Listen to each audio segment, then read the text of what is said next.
Right. I'm going to call the meeting to order. It is 7 p.m. and this is the regular meeting of the Kaneland Board of Education. We'd like to inform all board member attendees that this meeting is being live streamed and archived for access at any time by our community members on the internet within 24 to 48 hours of the meeting's conclusion. Now please rise for the Pledge of Allegiance. I pledge allegiance to the flag of the United States of America and to the republic for which it stands, one nation, under God, indivisible, with liberty and justice for all. Okay. For the roll call, Board Member Kleisner is going to be attending this meeting via conference call, which is allowable per Board Policy 220. Also, Aaron Lawler may show up a bit late. So, roll call. Mr. Gonzalez. Here. Mr. Kleisner. Here. Mr. Cook. Here. Mr. Mankiewski. Here. Mr. McCauley. Here. Mrs. Simmons. Here. Dr. Lawler-Jackson. With 6 members present, we do have a quorum. Is there anything the board would like to move from consent to new business? No? All right, then I'll entertain a motion to approve the agenda as presented. So moved. Second. Roll call, please. Mr. Kleisner. Mr. Kleisner. Mr. Kleisner. Ryan? Aye. Mr. Cook. Aye. Mr. McCauley. Aye. Mr. Gonzalez. Aye. Mr. Mankiewski. Aye. Motion passes 6-0. It's now time for the board and superintendent salutes. At this point, I'll turn it over to Dr. Fu. Thank you. Let me just mention, Dr. Layden sends his regards. He is out of the office this week, attending his son's college graduation. And so he will be back very soon to take his spot. So, but not tonight. With regard to board salutes, I have one tonight, and I am happy to present David Chavez. I'm going to ask David to go to the microphone. David Chavez is our new Director of Communications. David has been working in the district office for about 3 to 4 weeks now, and it's a real pleasure to have an addition to our district office staff. I'm going to ask David to introduce himself and tell you a little bit about his background. Welcome, David. Thank you for the introduction. I appreciate it. Good evening, members of the school board, faculty, parents, and anybody else attending. My name is David Chavez. I'm honored to introduce myself as the new Director of Communications for Kaneland School District. I'm excited to work with all of you in ensuring that our students, parents, and community are well informed and engaged. As a communications professional with 16 years of experience and also passionate advocate for education, I'm committed to promoting transparency and strengthening our relationships with all stakeholders. Effective communication is critical to building a solid and thriving school district, and I'm excited to participate in this effort. As we move ahead together, I'm interested in hearing your thoughts and ideas and how we can work together to make our schools the best they can be.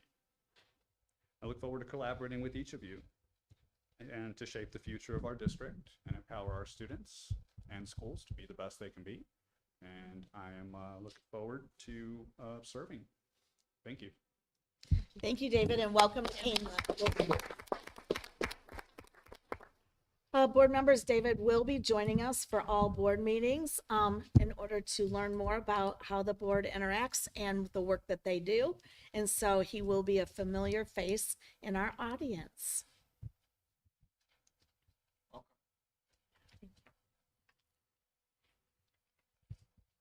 Is that it? Yep, that's all for tonight. Thank you. All right. Let's move on to consent agenda. So, at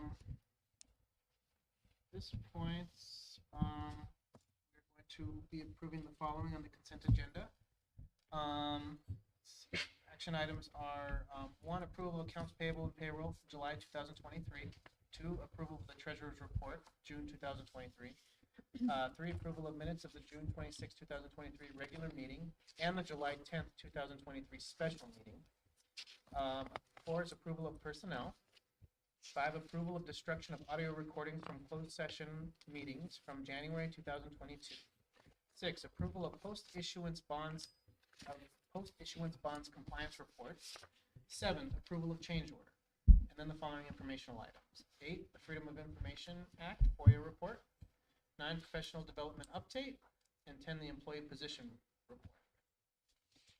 So at this point, I'll entertain a motion to approve the consent agenda as presented. So moved. Second. And a roll call, please.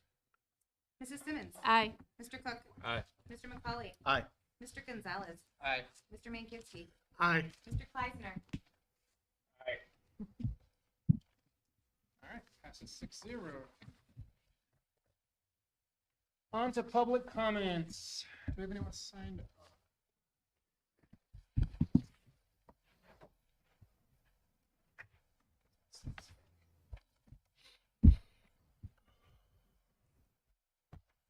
All righty, we have 2 signed up right now, so I'll go ahead and read the spiel.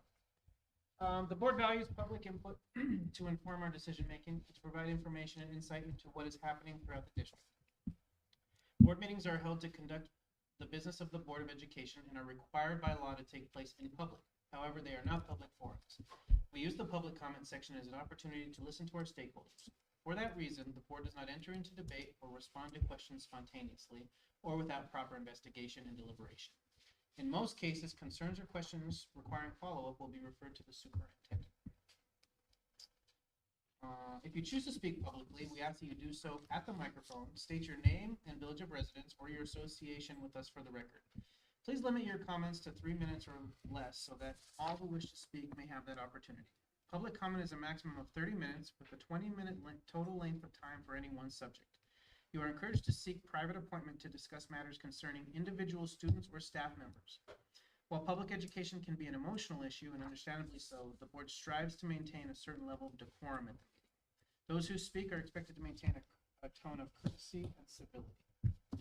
So at this point, we have Lisa Moreno. Actually, I wanted to make a comment a second. Oh, okay. Okay. So it's mine? We both mine? Oh, both of you? Okay. Yeah. So then we'll just save this for public comment number 2. Yeah. Would anyone like to speak now? No? Man, well, remember everything I just said. All right, let's move on to new business then. The first item of new business is the public hearing and approval for waiver of school code mandates. As a reminder, public hearings are structured to allow public comment after a brief overview. Then the public comment period closes and the Board of Education can discuss prior to a motion. So I'm going to open it up for the public hearing.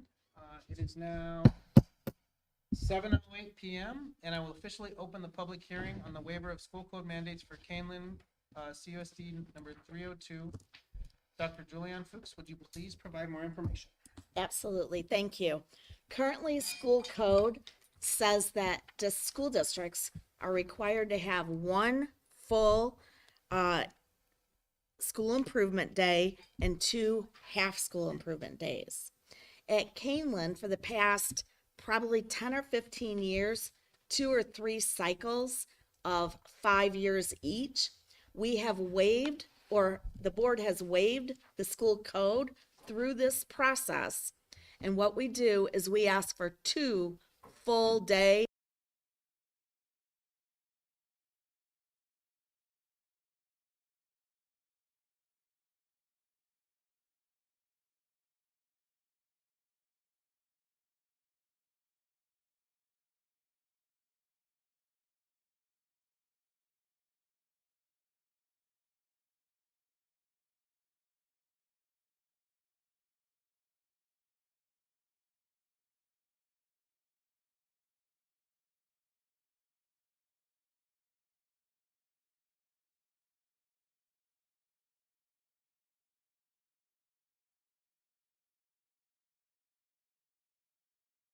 state board for consideration.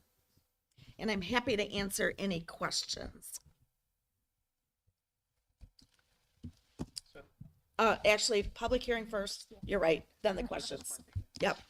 so if anyone would like to come up and speak regarding this subject, this topic.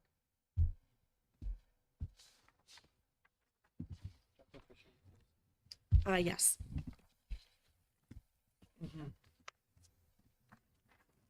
Okay, last chance.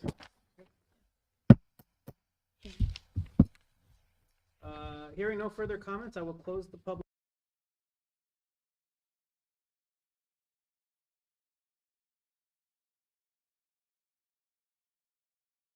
We'll now open it up to discussion amongst the board on the application and approval for waiver of the school code mandates.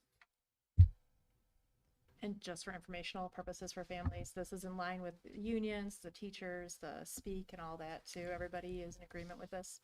Yes, ma'am.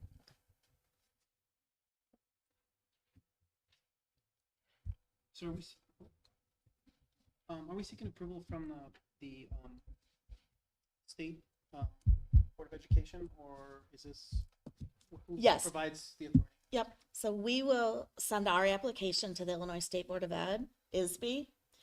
I believe that they will then put it on a list that goes to the General Assembly for the waiver. How does Fox Valley Career Center handle this? Do the schools that come to us? They follow our calendar. So for example, if Kaneland has a school improvement day, Fox Valley will have a school improvement day. And so students at other schools, they won't come to Fox Valley on those days, just like Kaneland kids wouldn't. So they totally follow the Kaneland calendar. Good question. Anything else? Mr. Kleisner, do you have anything? I have nothing, thank you. All right. With no further discussion, I will entertain a motion at this point that the Board of Education approve the application for waiver of the school code mandate as presented. So moved. Second. Second. Sorry, Ryan. Roll call. Mr. Cook? Aye. Mr. McCauley? Aye. Mr. Gonzalez? Aye. Mr. Mankiewicz? Aye. Mr. Kleisner? Aye. Mrs. Simmons? Aye. Passes 6-0. All right. Well, the next topic up is the next topic of business is the discussion and possible approval of the capital projects, portions of the KHS parking lot, bus parking lot, and KHS track for 2024, 2025. Dr. Fuchs, could you please provide more information? Sure. This topic is a continuation from the one that we started on May 31st. If you'll recall, on May 31st, the board approved the majority of the projects that the administration recommended for capital projects for next summer.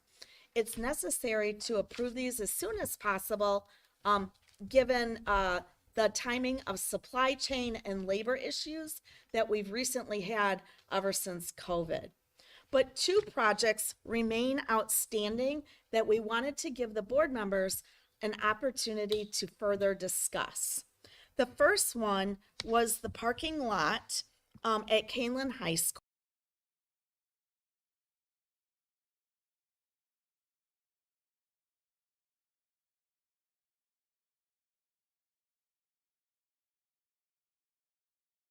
Parking lot.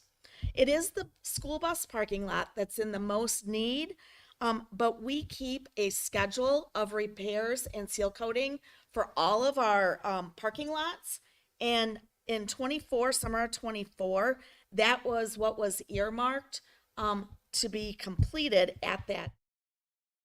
The second question then that we want the board to discuss, or that the board indicated they would like to discuss, is the funding for the replacement of the Kaneland High School track, which would be at this time in its current size and location at approximately.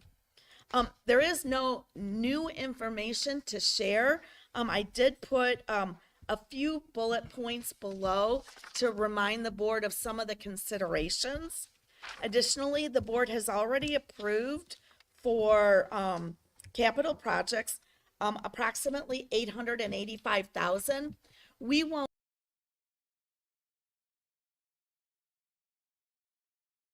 exact amounts. These are estimates from our architect.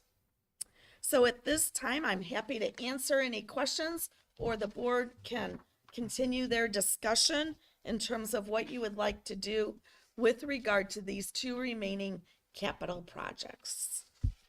Can I ask about the rotating schedule? So if we don't do this, so you have rotating schedule for all the parking lots, not just the high schools. We're talking about every elementary, the middle school, everything. So if we don't do it when it's scheduled, when you have it scheduled now, what does that do to every other school in their parking lots? Okay. So the rotation has, it appears the next seal coating would be in 2026. And in 2026, we need the Harder office lot. That's that round circle lot. Harder teacher lot, Harder service drive, high school student lot, and the high school maintenance drive. The next, and then it rotates. The next session section is in 2027. That's going to be Stewart, both the north and the west lots. And then Shields, east lot and west lot. And all of KMAC would be due for seal coating. And then it starts over. In 2028. So it basically, we do a portion of our parking lots each year in order to spread out the costs, because without that, if you try to do them all in one year, your costs would be pretty great. So if we push it off a year, then we're pushing everybody else off another year, is what you're, right? Is the way I'm understanding.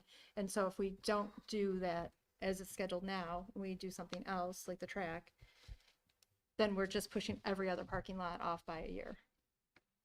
I agree. Okay, I'm just trying to, it's not, we're not just talking about this parking lot, we're talking about all the schools. That Yes. It's just not. Right. Because thank We you. try to do parking lots and other projects. Right. We usually spend about $1 million on capital projects. The past couple years, we've spent $2 million each year. One because we did the working cash bond, and one because the board said we can deficit spend up to $1 million for capital projects. But for next summer, which will be fiscal year 25, we've identified the 885 plus the the $500,000, which gets you to about just under 1.4. So it's a little over $1 million, but not the full $2 million, because that's a lot without a plan. Thank you. Yeah, for payment. So when was the track it was voted for, was it approved originally back in like January, February? Is that correct? Was there a vote done at this year, and then the funding for that was taken away? Is that correct? January or February this year? Yeah, this year.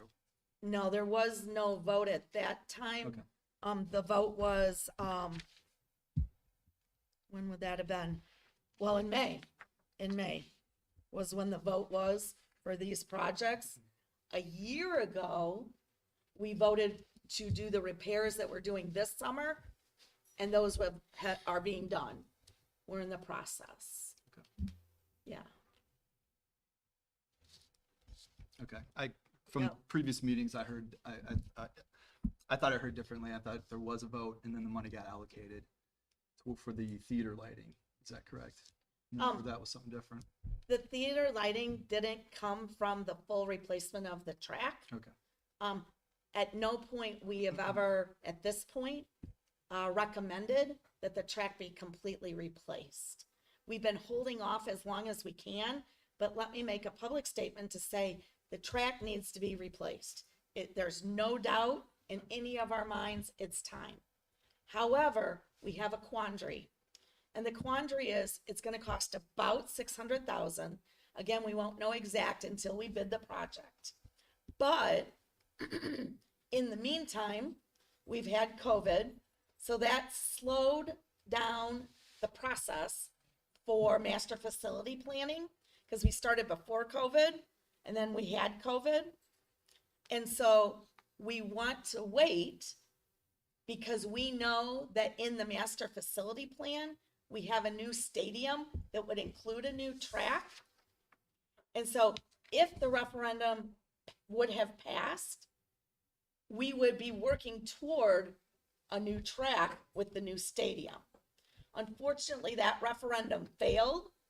And so the board now has changed over, and the new board, this board, has to determine, and I believe that that's scheduled for the conversation for September, of whether or not we're going to move forward with a high school referendum. And our choices would be in March of 24 or November of 24. And so what the administration has talked about are a couple different scenarios, the what ifs. The first what if is, what if the board chooses not to go for a referendum? At that point, it would be administration's recommendation then to get the track replaced as soon as possible, the next available time. So that's one scenario.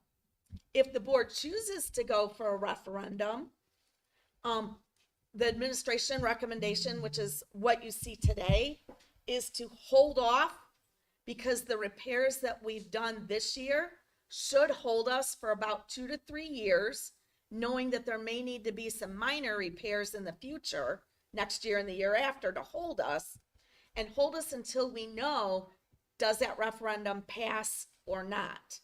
Similarly, if that referendum passes, then get building the new track so that we can not use the old one. If that referendum fails again, the same recommendation would be, then let's get that track replaced at our next earliest possibility. So again, the track is of high priority, but it's a matter of if we pass a referendum at some point in the near future, we will have spent $600,000 that we have to tear up the track after building the new one that you don't need because we need that space for the other stuff in the master facility plan. So it's a definite quandary and push-pull of timing with regard to a potential passage of a referendum. But we know the track needs to be replaced. But we did do about $30,000. The work is done right now for the replacement and the patching and the seal coating. We are waiting to have it restriped, and that should be done within the next couple weeks, depending on the weather. So then my question would be then, if we choose not to do that, we go with the projects and we put our hope in the referendum, which we already know that didn't pass. We're kicking the bucket down the road, and then we say, okay, now the track is top priority. Where do we pull funds from? Are we we got to go back through the budget and kind of go here. So if it's not done, and my position is not to put my hope in the referendum and build a stadium, because spending $500,000 and then dumping another $2 million would be a waste of money. I grew up near Geneva High School. Geneva High School has the same stadium. I saw them refurbish their football field, their track. It's phenomenal. Nothing has changed. And I see that same here. 30 years, there's no need to move it. Work around it. Sometimes small projects do big things. But my biggest thing is, if you do the projects, then for the track kids and everybody else, where are we going to get funding if the referendum doesn't go through? I mean, it just keeps pushing. Yep. So on an annual basis, the district spends about $1 million on capital projects. And so if we learn that that's what the board wants to do, we would move the track up on the priority list. And then that 600,000 would come off the top of the $1 million, and it would leave the 400,000, give or take what the board wants to, spend, what we need to do. And we would take care of it through our regular operating budget. And that would replace the track in its current size and location, approximately. So then what is the soonest, if the vote goes for the projects, what is the soonest the referendum stops? What do you foresee as putting that? Are we talking 26, 27? Can I get a little more information? I want to make sure I heard you correctly. Yeah, so if we decide to go forward with the project, it gets voted, Like the we put- track? Yeah, and then we put our hopes in 2024 for the referendum. Referendum gets denied again. We're looking 2025. What I'm saying is, when would there be a budget or hey, we're projected 2025, 2026 to do the track and put it as a priority? And in your question, is that to do the track like I've described? No, what I'm saying is the referendum was denied. Right. Yeah. So if the referendum is denied in 2024, is your question, when can we do the track then? Yeah, then what, yeah, so what fiscal year are we looking at to go? Yep. So depending on which month we choose, March or November, if we run the referendum in March and it fails, that would be March of 24. So you could do the track in summer of 25, fiscal year 26. If we run the referendum in November of 24 and it fails, then you would do it, I wonder if that probably won't be enough time to get it done in summer of 25. Mark, do you think we could do it in summer of 25 if the referendum fails in November?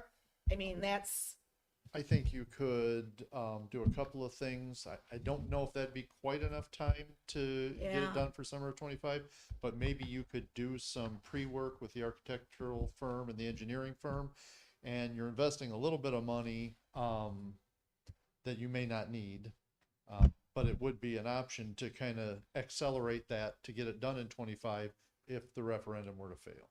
there you go. We'll spend a little on some pre-design. That way, when we go to bid in the spring, we're good for 25. So, yeah.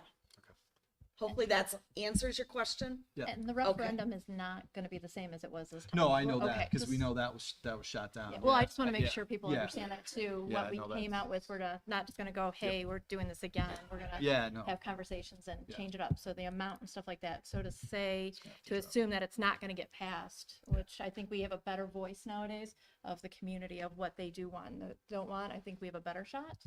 It's gonna be a lot of work on us to figure out what that new number looks like and what we're going for. So I don't want to, we failed, we're going to fail again, because it's not going to be the same approach that we did last time, the same numbers and the same just communication and stuff like that. It's going to be different. To piggyback on that point, I'm curious as to how much flexibility we have at this point with the master facilities plan, particularly. So, I guess my focus has been if we put this money into the track now, if we do make this move, then I don't want to be using the taxpayers' money when we go to referendum. If assuming we win, we get it. I don't want to be using that money I basically don't want to waste the 600,000. So let's say we came in and approved this money right now to redo the track. Is there flexibility in the master facilities plan to say, hey, we'll take the track? Because I know that if we pull the track out of the master facilities plan, it's going to impact the football. It's going to impact the whole athletic portion of that, the whole athletic component. Right, because the former referendum had a complete stadium update as well as a master campus change. It did. It included a new stadium with more bleachers, because one of the high school's concerns currently is that there aren't enough bleachers for all of our fans. It would include new restrooms, because if you visited the stadium restrooms, you would know they're in pretty poor shape. We redid those restrooms in, I think it was 2009, the last time we did them. It was back when we had the other referendum. So I think it was about 2009 when we put the epoxy on the floor and then put the new stalls in and that. So there's a new baseball field that goes with the stadium, a complex. There are several athletic facilities that go with it. Let me see if I've named all of them.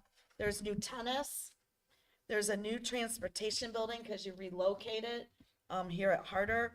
A new maintenance building. It barely passes inspection each year. It's in really dire shape. And then there's site improvements that connect all of the buildings and facilities in the center of the campus. So your question is, how much flexibility do we have if we do the new track? What I would, Particularly in getting there by September. Right. Because it's a short, we're looking at a short timeline, then in September, we're gonna be discussing this, yes, right? Or no? it's not this summer. Nothing will be done this summer. No, I know, but September is, you're saying we're gonna discuss That's going for the back ref- out to referendum. Yes. We're gonna need to provide the public with Yes, our plan, and so that means we have between now and September to yes, come up with that plan. yes. And so your question again is, how much flexibility do we have? The other plan had us moving the stadium. I heard Mr. McCauley say, maybe we can keep it where it's at, depending on what the board chooses during that discussion. We have that flexibility, if that's what you're asking. So then we can just piece out this component, that the football field component of the master facilities plan and keep it as is, if we wanted to. We have that kind of flexibility. Yes, that we have the do. ability to. Yeah, because in that master plan, there were 3 choices. One was keep the stadium where it is and make improvements.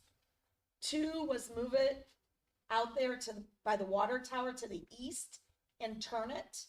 And number 3 was move it to the north end of campus, which the high school is not in favor of, because then they wouldn't be able to use that facility for physical education, because it's just too far. So we were kind of down to 2 good choices.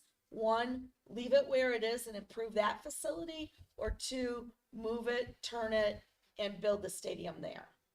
So One, the, one Well, factor to consider, I'm sorry, No, you're if you were to leave it in its present location, its present orientation, there may be a year or 2 where you're not able to use it for competitions, because that's when all the construction's going on.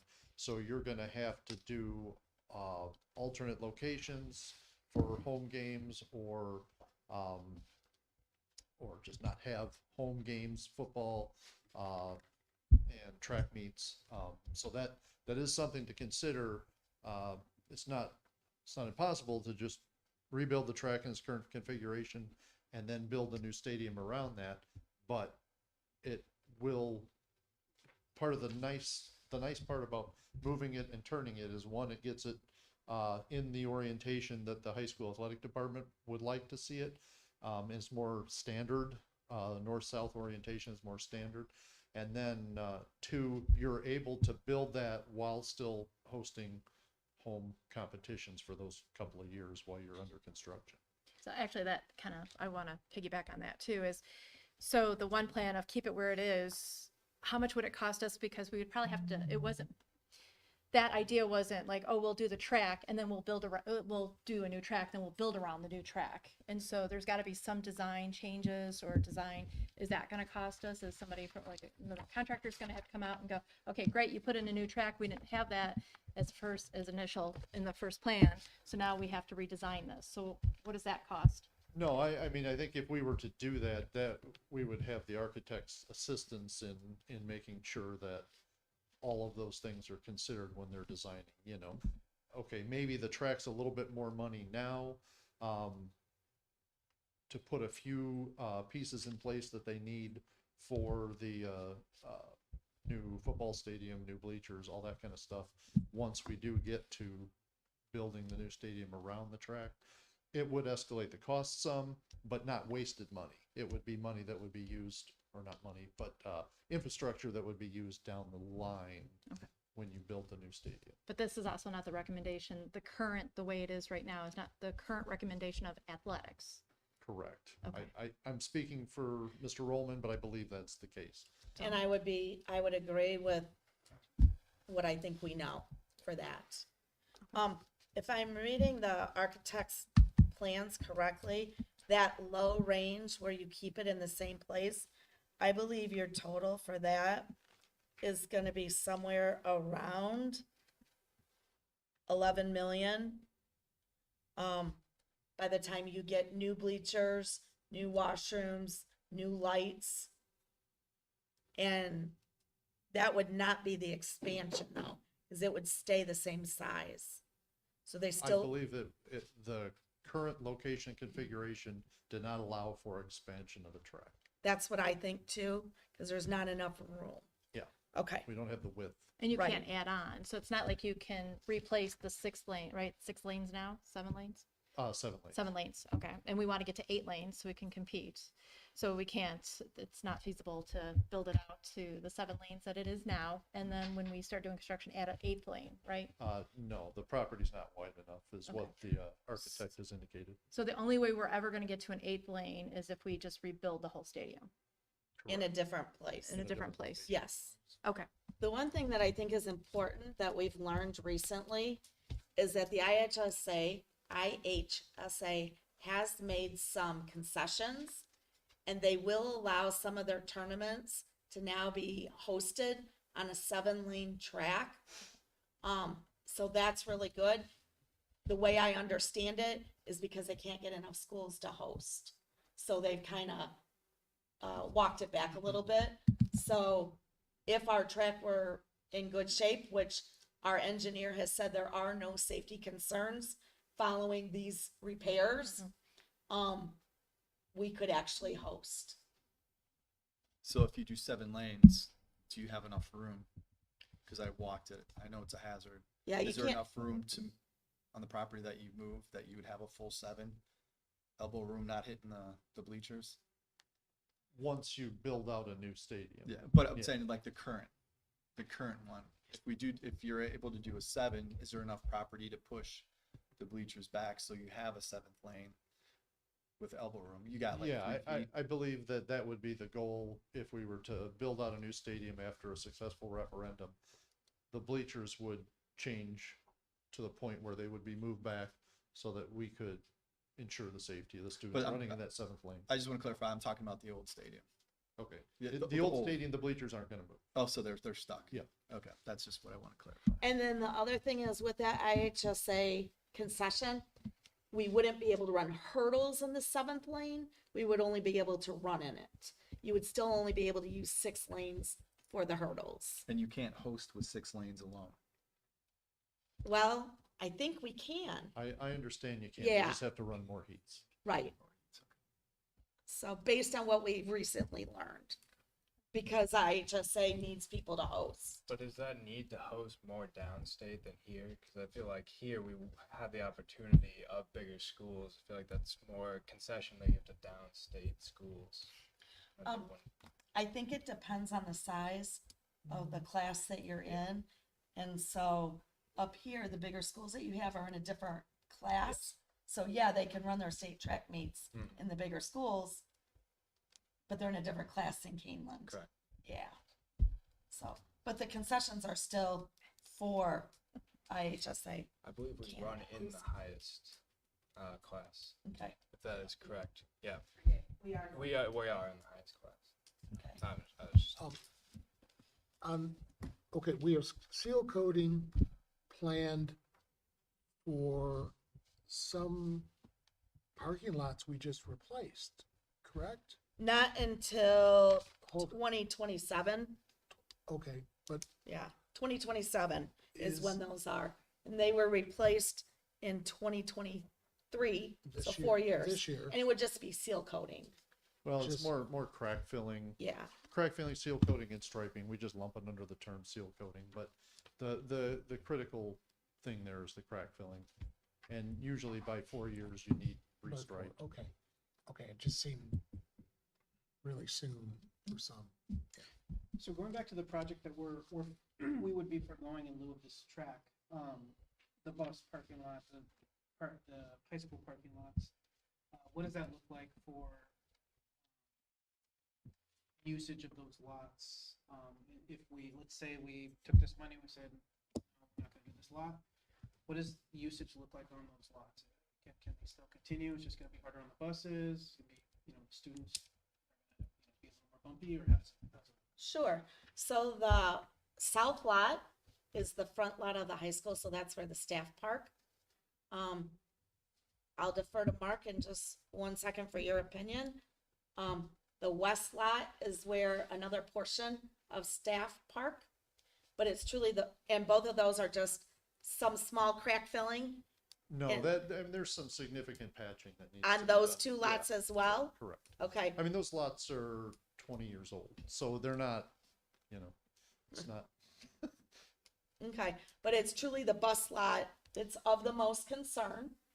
And that's because when it ices, we can't get the buses out because they're sunk. So, Mark, why don't you, yeah. Add a I mean, little more. The work that needs to be done in the bus lot, is critical to safety of the drivers and the ability to get the buses in and out during the wintertime.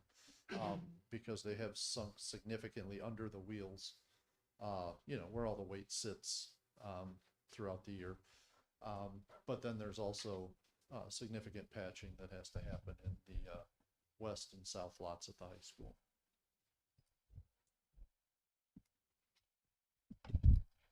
Are the bus drivers in speak? No. The unions.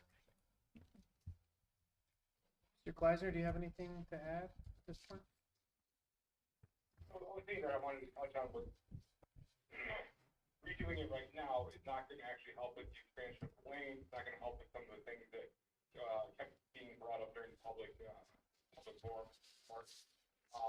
And the fact is that if we do this now, there's no way we're going to be able to do the other expansion on the rest of the field and turn it, get new lights and everything else like that. I just want to make sure we're all on the same page that if we spend $600,000 now, there's no way we can justify tearing all that out and then trying to re-spend that if the referendum does pass, right? I would agree with that. As a taxpayer, I think our taxpayers would be very disappointed in that decision to spend that kind of money for such a short period of time. Yeah. Okay. I mean, that was the only thing, and I think Ms. Simmons brought it up too, and Mr. McCauley. So that was all I had. Mr. Payton, may I ask why the track was never? I believe it was on the third tier, the priority. Is that because the district deemed it to be safe and that it wasn't a priority, or I was just wondering why it was? No, it's been, in the top priority category for a number of years now. But there's fiscal realities and, we sub-prioritize even that top tier of priorities and do the best we can with the amount of money we have available to us. And a lot of it gets eaten up at the end of the day by health, life, safety stuff. You can see that that's what the majority of that electrical work that the board has already approved is. That's what the majority of the plumbing work that was done this summer is. Is health, life, safety stuff that's mandated. So then you take what's left and use it the best you can. Can you explain what health, life, safety means? Sure, there's a life safety survey that's done on all of our buildings every 10 years. That's, is that ISB that requires that? Is that correct? Yeah. School code. School code requires that. So what they do is they bring an engineering firm in, they walk through the buildings. Once every 10 years, they provide a list to the district and the state that says these are the things we found. There's 3 different categories, A, B, and C. A means this is a risk to health and safety immediately and needs to be repaired immediately. The B category is things that are a potential hazard and needs to be taken care of in the next 5 years. And then there's C's are recommendations. Hey, this is best practice. So we did not have any A's, which was good. We had some B's, and so we put together a plan. Dr. Fuchs and I put together a plan. We addressed doors and windows last summer. This summer we addressed plumbing, and next summer we're planning on addressing electric. And then the following summer, there's some miscellaneous stuff that we're going to take care of. Thank you. That 10-year life safety, I just want to add to that. We also have an annual health, life, safety inspection for every building. So this is the big one, the 10-year, but every year we also have annual life, health, safety inspections. And when those happen, we also have to make those repairs much faster than the 10-year. So if you want to But- talk about those annual ones, Yeah, they're typically more, those are more minor and more Yeah. manageable, and they're just done in the O&M budget. A lot of times just with in-house staff, we don't have to contract those or anything. Right. We take care of those. They're not as deep a dive as you get in the 10-year survey. I just didn't want them to think that the buildings were only inspected every 10 years. Understood. Because it's every year. Yeah. Yeah. So at this point, we'd be, the recommendation, administration's recommendation to us is that we proceed with the seal coating and repairs for the Southwest and School Bus parking lots. And essentially would be foregoing the moving of that money to put towards the track. Is that correct? Does I understand the recommendation? Mm-hmm. Does anyone have anything else they want to, I mean, if you guys are ready, we can go ahead and take a vote. All right, so at this point, I'll entertain a motion that the Board of Education approve the capital projects, portions of the portions of the KHS parking lots and bus parking lot and KHS track for 2024, 2025 as presented. So moved. Second. Roll call, please. Mr. McCauley, Nay. Mr. Gonzalez, Aye. Mr. Mankowski, Aye. Mr. Kleisner, Aye. Mrs. Simmons, Aye. Mr. Cook. Aye. Motion passes 5-1. All right. We will now be moving on to the next topic of business, which is the approval of certified staff member for the Kaneland Blackberry Creek Elementary. We'll turn this over to Dr. Adkins to please provide us more information. Absolutely. Thank you very much. As I begin, I wanted to take a quick moment to remind the board of kind of the staffing process, that the administration begins looking at staffing in October, starting to make plans and preparations for the following year. We spend the majority of late fall, winter, early spring discussing those changes, those needs, and we bring a minimum staffing plan to the board in March. At that staffing plan, we talk about enrollment, we talk about programming, we talk about student IEP needs, all the various things that we're held compliant, that we have compliance pieces with, and we present a staffing plan. The challenge with that is the law requires we do that early in the year, in March. But what it doesn't allow us to do is wait until enrollment settles and some of the other staffing things that go on naturally every year with attrition and movement and retirees and things to occur. So what we do is we present a staffing plan based on the enrollment at that time. We take a snapshot in January, February, and we use that for our projections. That's why it's a minimum staffing plan. And I don't believe I can recall the year where we haven't had to come back to the board for something due to an enrollment shift. So the second part of that process then occurs in the spring, where we monitor on a regular basis the enrollment that occurs within the district. I want to take a special moment real quick to thank the efforts of our elementary building secretaries, along with their principals, of registering new enrollees, keeping track of people that have moved out of the district, and monitoring and updating on a weekly basis a running enrollment document. So we keep track of that. Every Thursday they update it. Every Thursday afternoon I look at it with Dr. Fuchs and Dr. Layden to see where we might need to make changes. Back in May, we began to notice one grade level at one building, KBK 4th grade, began to increase. We heard some feedback from the community as well and some of our staff about that very same grade level, and we monitor that. We have now gotten to a point where we've had enough students enroll that it justifies the request of an additional FTE. One of the challenges with that is, as the board knows, we have a recommended staffing allotment in our contract with the KEA of 24:1 at the 3-5 level. We use a +2 model where if it's 22 to 26, we're within an acceptable range. To get then beyond that +2 model is when we start panicking a little bit and thinking, okay, we might need to come to the board.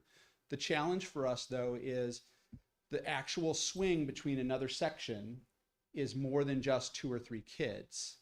It's a lot of kids. It's 10 or 12 kids. And that's a significant chunk because if you add that additional section in, the minute classes get to 25, now you're running classes at 18, which isn't financially responsible. So as we look at that, as we look at the needs, I know in the board memo it says we're at 80 with one pending. We now have that one. So we would be at 27s across the board with those 3 sections, and that's untenable for us. So we're recommending that we add an additional FTE. Simultaneously, that door that swings both ways. So not only do we monitor enrollment to potentially come back to the board for more staff, we also at times come back to the board with consolidations, specifically around kindergarten. So the board would want to know that we have all-day kindergarten and traditional kindergarten. Traditional kindergarten's half-day. There are times where we plan for a half-day section, but then ultimately don't get the kids for that. Okay, and that's a little bit that's harder to predict because they have yet to enroll in our system at all. When they're in first grade, I can take those numbers and roll them up to second. When they're in second, I can take them and roll them up to third. But when they've not yet been in our system, it's difficult to project.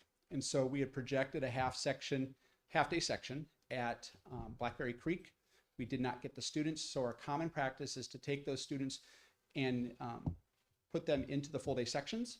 The kids come for their half-day, they leave at the half-day, they don't miss out on any of the core instruction materials or work that the students do. So we're able to absorb those odd amounts of half-day students into our full-day sections. So we are able to, at Blackberry, do that. And so the half-day section that we had planned, which would be a 0.5 FTE, is not needed. We're absorbing that and using that to help offset the additional FTE that we're adding to Blackberry. That's why the recommendation is for an additional 0.5. We're actually getting a full-time person, but we've absorbed a half-day section that we're not going to need at this point in time. So I'm here tonight to ask for the board's permission to add that section so that we can post it and fill it as soon as possible, and then have 4 sections at our 4th grade for next school year. Okay. Guess any discussion? Do you anticipate any terrible challenges in filling the spot, given? At this where point in we time, are? we've discussed, Yeah, we've had you know, plans. our news article 2 weekends ago, there's a 50% decrease in students going into teacher prep programs at our universities nationally. So we are on the cusp of a teacher shortage for sure. At this time, we haven't yet felt that at the general classroom level or those types of roles. Special education is a whole different matter. That's been very challenging. I can give you a quick global, I know it's not a part of this memo, but we're on track to be fully staffed. We have about 3.5 positions remaining to fill, certified positions, and we have a handful of non-certified positions to fill. But this specific position, you don't? I don't anticipate a problem at all. Okay. Mhm. Okay, at this time. Yep. Okay. Mr. Kleisner? I have no question. Okay. Well, no further discussion. I will entertain a motion that the Board of Education approves an additional 0.5 FTE for a certified staff member for Kaneland Blackberry Creek Elementary School as presented. So moved. Second. Roll call, please. Mr. Gonzalez, Aye. Mr. Mankowski, Aye. Mr. Kleisner, Aye. Mrs. Simmons, Aye. Mr. Cook, Aye. Mr. McCauley. All right, passes 6-0, excuse me. All right, moving right along. Okay, so on to J4. The next topic of business is a school improvement plan goal review for 2022-2023 and Kaneland Connects update. At this point, we'll turn it over to Dr. Julianne Fuchs, so you could please inform us or provide more information. Sure. Tonight we have our Directors of Educational Services, Dr. Mum and Mr. Raleigh, and they will be sharing with us 2 presentations. This first presentation is an update from the 22-23 school year on our school improvement plan, and there is no board action required for this agenda item. So with that, Mr. Raleigh, will you please get us started? Thank you. Sure will. Thank you. Appreciate the chance to speak in front of you guys. I know this is for Dr. Mum and myself our first opportunity to the new board, so we're thankful for your time. A couple within this one presentation, we're going to look at two different pieces. Number one, we want to provide an update on Kaneland Connects, which is our strategic plan. We do monitor that throughout the year, and then we want to update the board on the 2 school improvement goals, and we'll talk about how that has impacted the district from our previous school year. So these are not projecting into the 23-24 school year, but we want to give an overview of where we've come throughout the last year. So the first piece that we want to start with is looking at Kaneland Connects, which is our strategic plan. This is the second year of full implementation.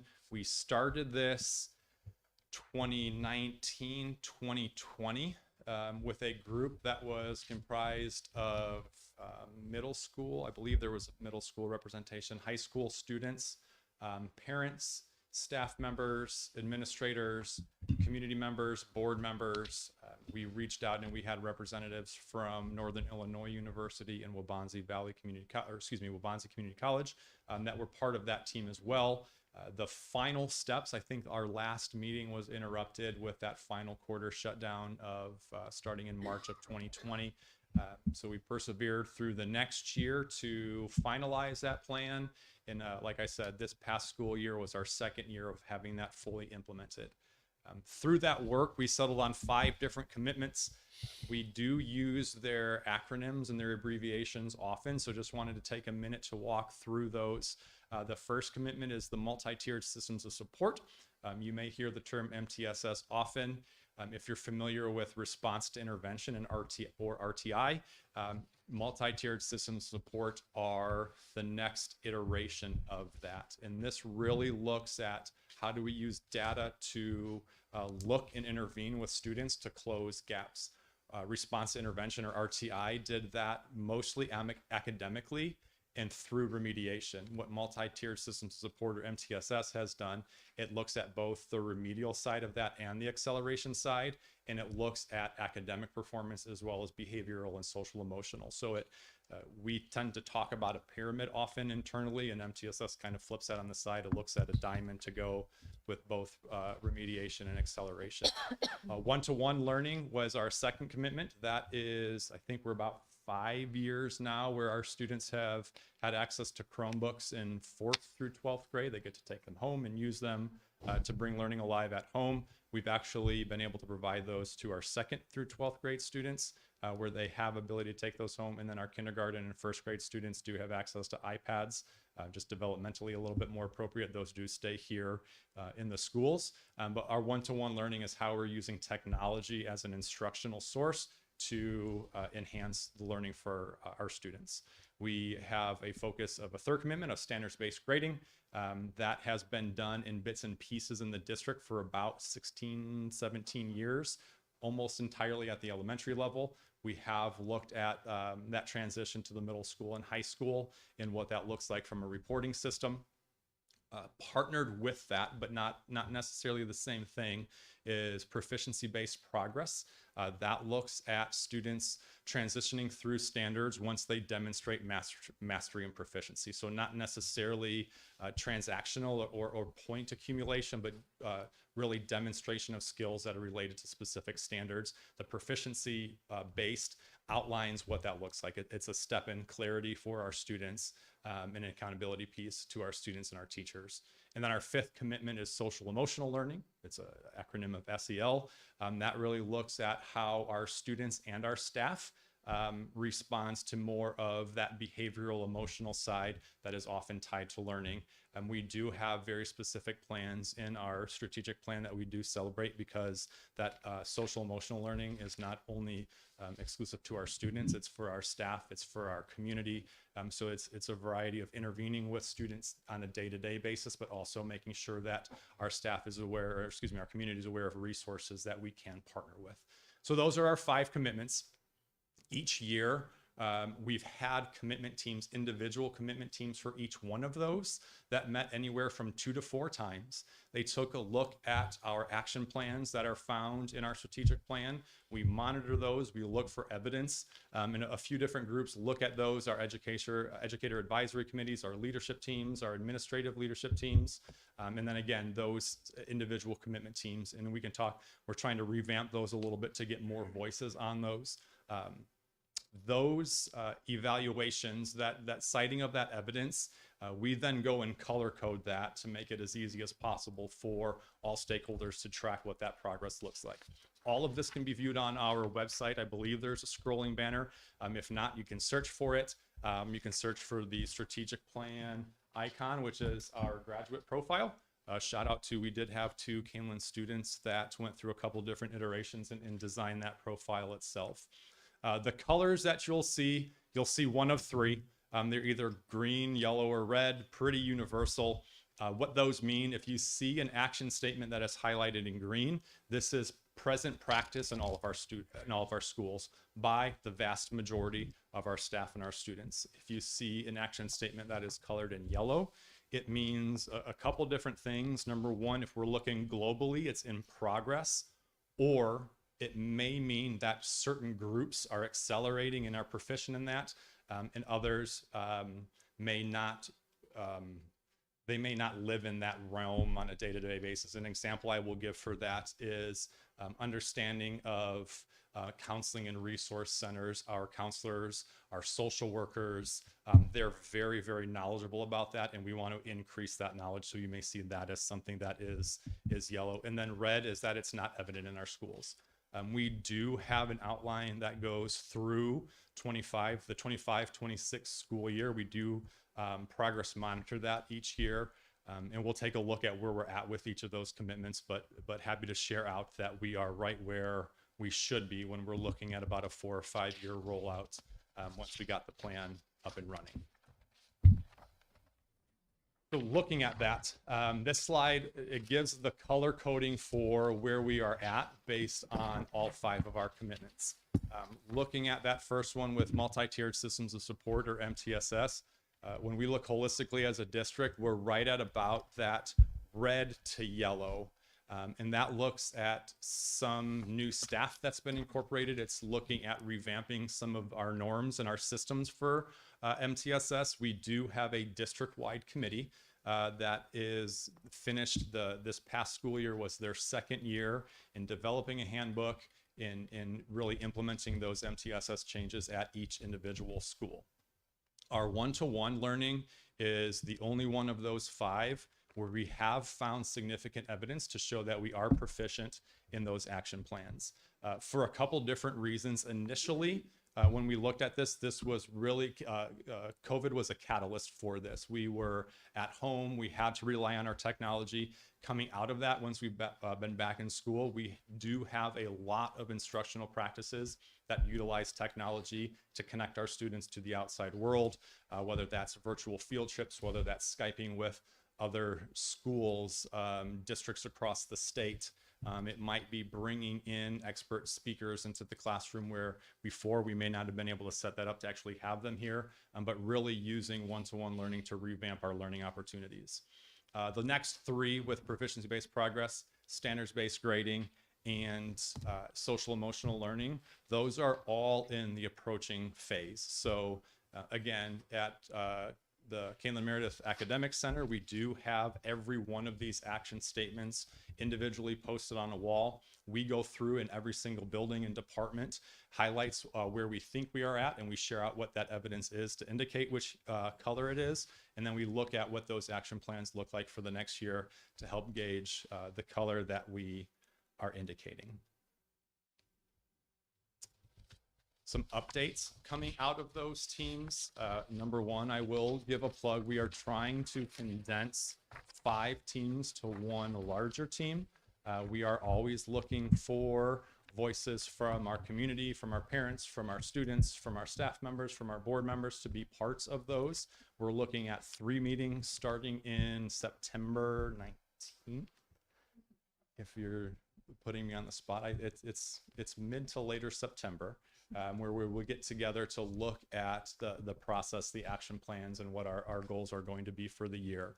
These are some of the action plans that were a takeaway from this school year, going through the 5 of those. Number 1, with our MTSS, we want to make sure that we continue that shift from RTI to MTSS. So we're looking at balancing that remediation and acceleration, and we want to make sure that we are putting intervention supports in. We'll talk a little bit in our next presentation of the impact of some behaviors, but we want to make sure that we're balancing that as well.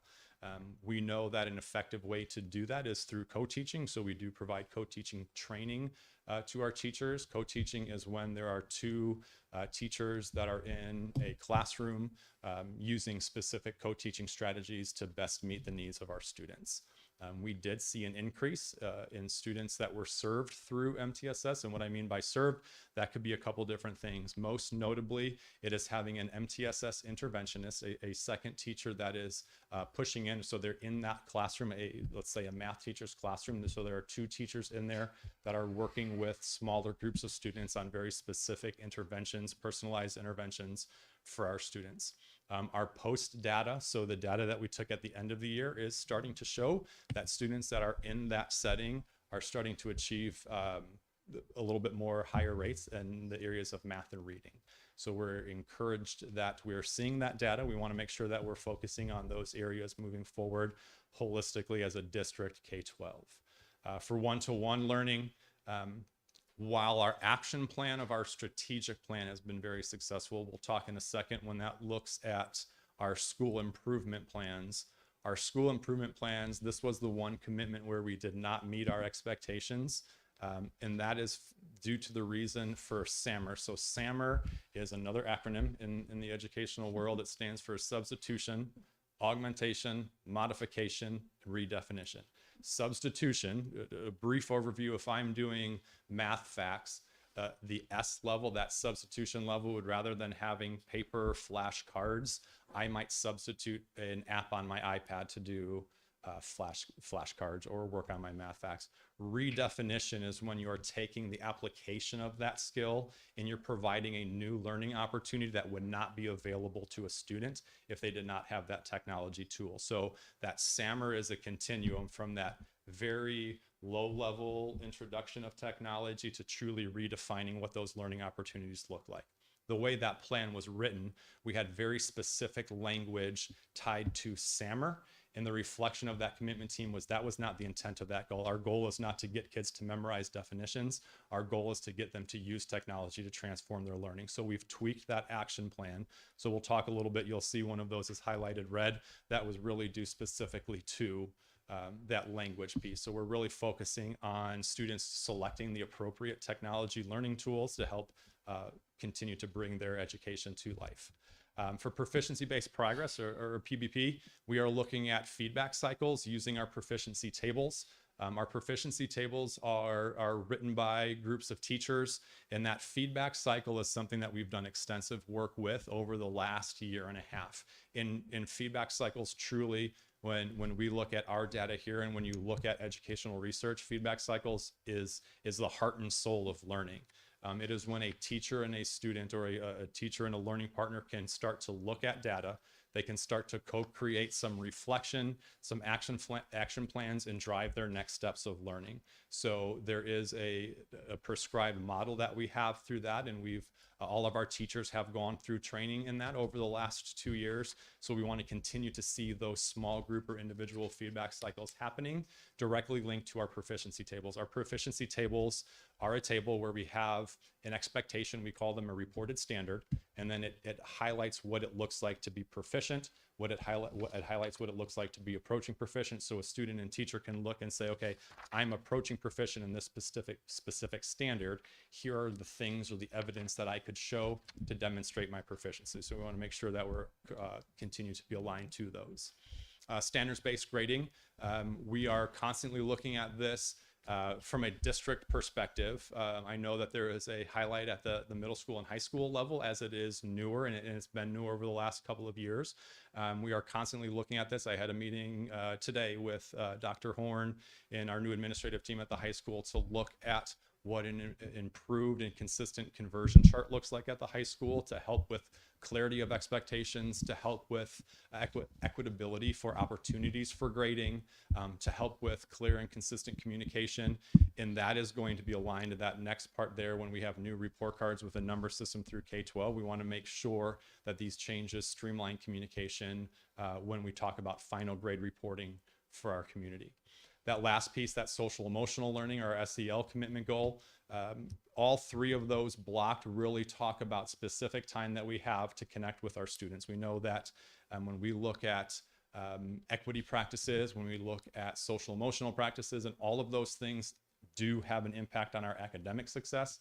We have that we'll be going to our second year of homeroom and specific homeroom lessons at the 6-12 level, which again, this was our first year doing that. And we're looking, we have teams that are revamping what those lessons look like.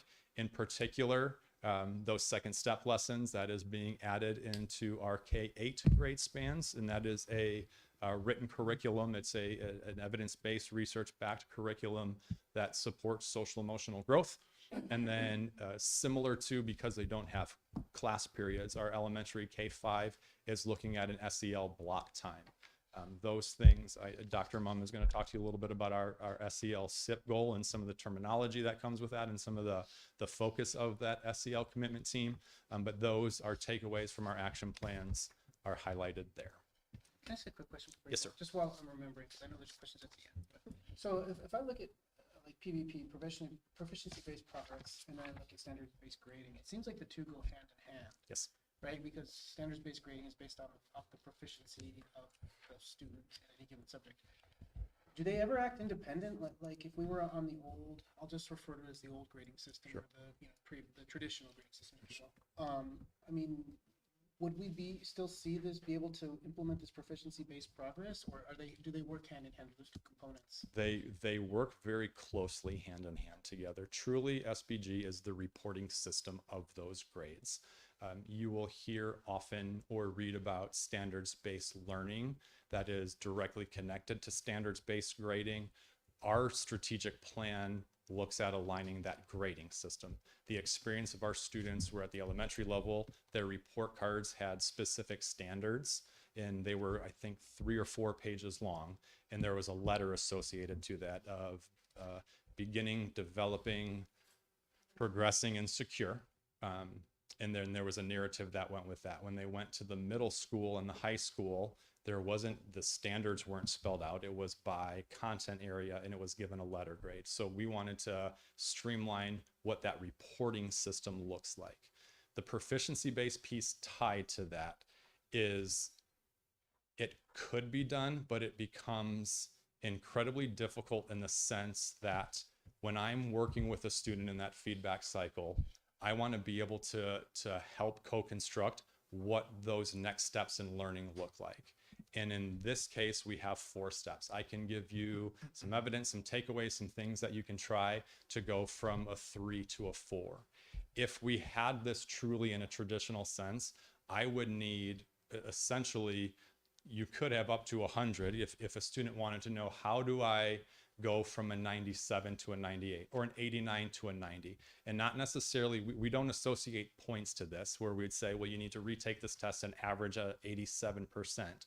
We want to give kids information on the learning parts of that, where we might say, you're giving me you're making a statement, but you're not if we're talking research, you're not supporting that with evidence from the text or evidence from reputable sources. So we want to make sure that the kids know those skills and those applications, and those are, it's more clear and more transparent in a system with SBG at 4 levels, rather than saying, I need this learning to change, or these 2 or 3 things to change to go from an 87% to an 88%. And then these additional things to change to go from an 88% to an 89% incrementally through a 100-point grading scale. So it streamlines that a little bit. It makes that learning a little bit more concise and easier for a teacher to have those conversations with our students. to answer, that's a super long-winded question to ask. Could they exist independently of each other? Yes, but they're more conducive to a reporting system that is aligned to that. So if I'm understanding you right, you're essentially eliminating the memorization, regurgitation portion of, like, I memorize this answer for the test, I put it on the test, you mentioned the research portion, right? So Correct. instead of saying, well, I memorized that this is, forgive me, this is very, crude, but 1 + 2 or 1 + 1 = 2, you can then explain why 1 + 1 = 2. You're able to that's what it allows you to do, the proficiency portion of it. It does. It builds in that application piece. It adds language that, again, is conducive to attaining knowledge, to learning, rather than a point system where I could say, okay, I'm gonna get a test and I get 87 out of 100 points, and I need 3 or 4 more points to go from a B to an A. Those 3 or 4 points can come from a variety of different places. Sometimes that means additional homework. We know that homework oftentimes, and when we speak to one-to-one learning, a lot of those, we hear the term Googleable, a lot of those things outside of a learning environment don't always reflect true learning. I could go home, I can Google them, I can do that with a group, but as an individual, I may not be internalizing that information to demonstrate that to you.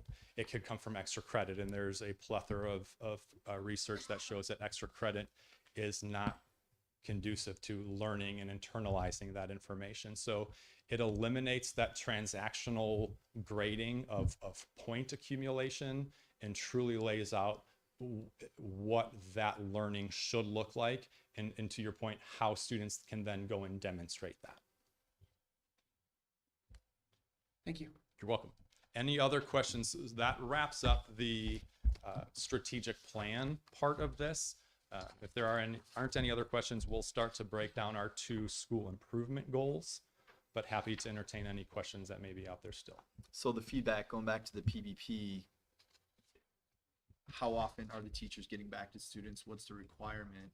If you have a class full of 25 kids, how many, is there any proof that they're actually students are using this and going to the instructor and to the teacher and getting that feedback and, hey, I'm struggling with this?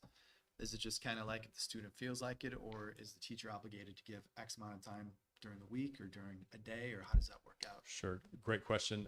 As far as obligations, there is nothing explicitly spelled out that says you have to do these 2 to 3 times a week. Best practice states that it should be happening in one form or another, probably about that amount of time, where when we say direct instruction, where I'm standing in front of my class and I'm the only one sharing information and students are just taking notes or trying to take all of that in, that should be, best practice would be about 10% of your time. And then you really want to get into these feedback cycles, the application, the practice. And with that practice then comes, okay, well, I'm going to gather 3 of you back to go through some of that feedback. And that should be happening multiple times throughout the week. From an accountability standpoint, I know we said we don't have anything codified where it says you have to do it 2 or 3 or 4 times. We are out, when I say we, administratively, we do learning walks with our building principals monthly. As an educational service department, we do separate learning walks. And this is really the heart of our feedback, how are you intervening and how are you working with students to go through those learning cycles so they know what those next steps are. So they're not sitting quietly at the seat while the teacher talks for 3 or 4 days and there's no idea on where that kid is moving or progressing through. We do have instructional coaches that are often in our classrooms that are seeing these things happening, and they're providing instructional strategies to have that happen more and more. But we do look to get out in our buildings. And then on top of all of that, we do have a monthly administrative team meeting where the host building sets up schedules. So we will have all K-12 administrators and our district administration teams going out into the building. So there are multiple times each month to go out and see these things happening in action. So then children, it's pretty much up to the students to, students can still fall through the cracks on this if they don't go and pursue this self-reflection and speak with the teacher. Is that correct? It could happen, correct. Okay, so it's, okay. We did address that a little bit through our SIP goal, and that is entirely student reported. And we've seen that goal, and we've had it in place for about 5 years, and asking them, have they received feedback? Have they received it tied directly to a learning standard for the day? And then have they gone through a feedback cycle where they know then what those next steps are? And that level of student self-reporting has grown. I want to say it's upwards of 85%, where initially it was, I think, down in the 40s or 50s. So based strictly on student feedback themselves, we have seen that number increase. But you're absolutely correct. There is that opportunity where that could happen.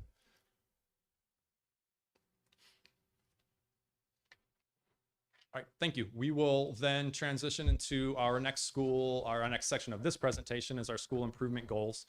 Just a brief overview of these. We have school improvement goals for a variety of different reasons. Number one, we use them from a teacher evaluation standpoint. Teachers have to, part of their evaluation is tied to student improvement. That also coincides with our administrators' evaluation. They do adopt these as well, and we have to demonstrate our impact on student learning through these goals, but it also serves as a purpose, as a driver at our building level to make sure that we are responding to the needs of our students. There are typically 2 of them. We do have an evaluation committee that meets jointly. That is our union staff and our administrative staff.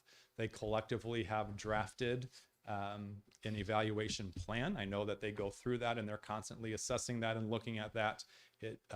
But our school improvement goals, for about the last 6 years, they have truly been district improvement goals. And we want to make sure that these goals, while teachers can set goals for themselves as a school improvement goal or a district improvement goal, we want to make sure that these are universal in the sense that no matter what content I teach or how I interact with students, I'm contributing to their success. We don't want to necessarily dial it down to the very particulars of an individual teacher. We're looking at more holistic and more global ways to show student learning.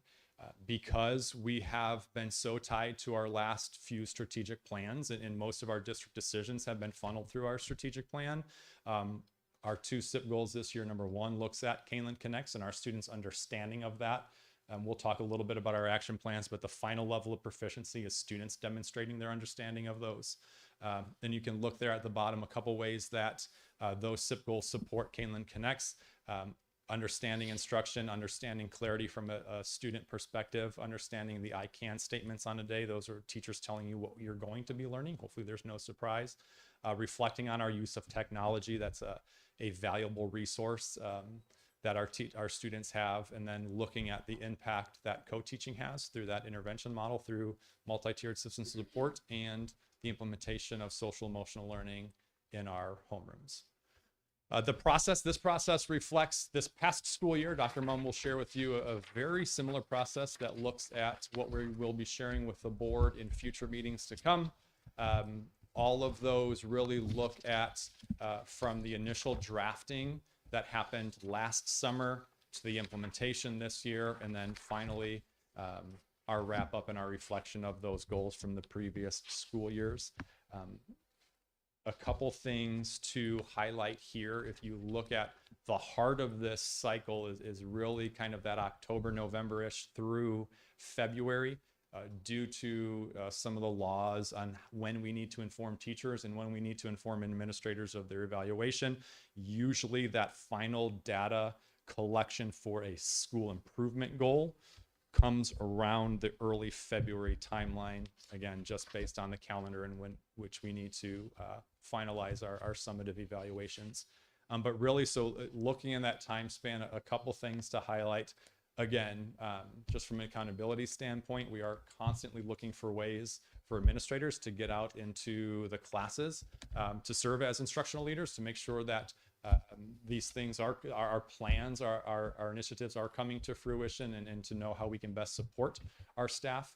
And the other thing that we do from a building administrative perspective, most, if not all, of their faculty time at some point is dedicated to professional learning in these areas. So what we've done is that we want to make sure we're doing that effectively. So through our one of our district meetings, it's an administration professional development. So we take the time to walk through what this delivery will look like, and then we come back after our building principals deliver that, and we reflect on how it went, any further needs from our staff, how we're going to continue to collect that data, kind of going through that continuous improvement cycle to make sure that we're as effective as possible. Our first goal then is a Kaneland Connects commitment goal. The goal is outlined here.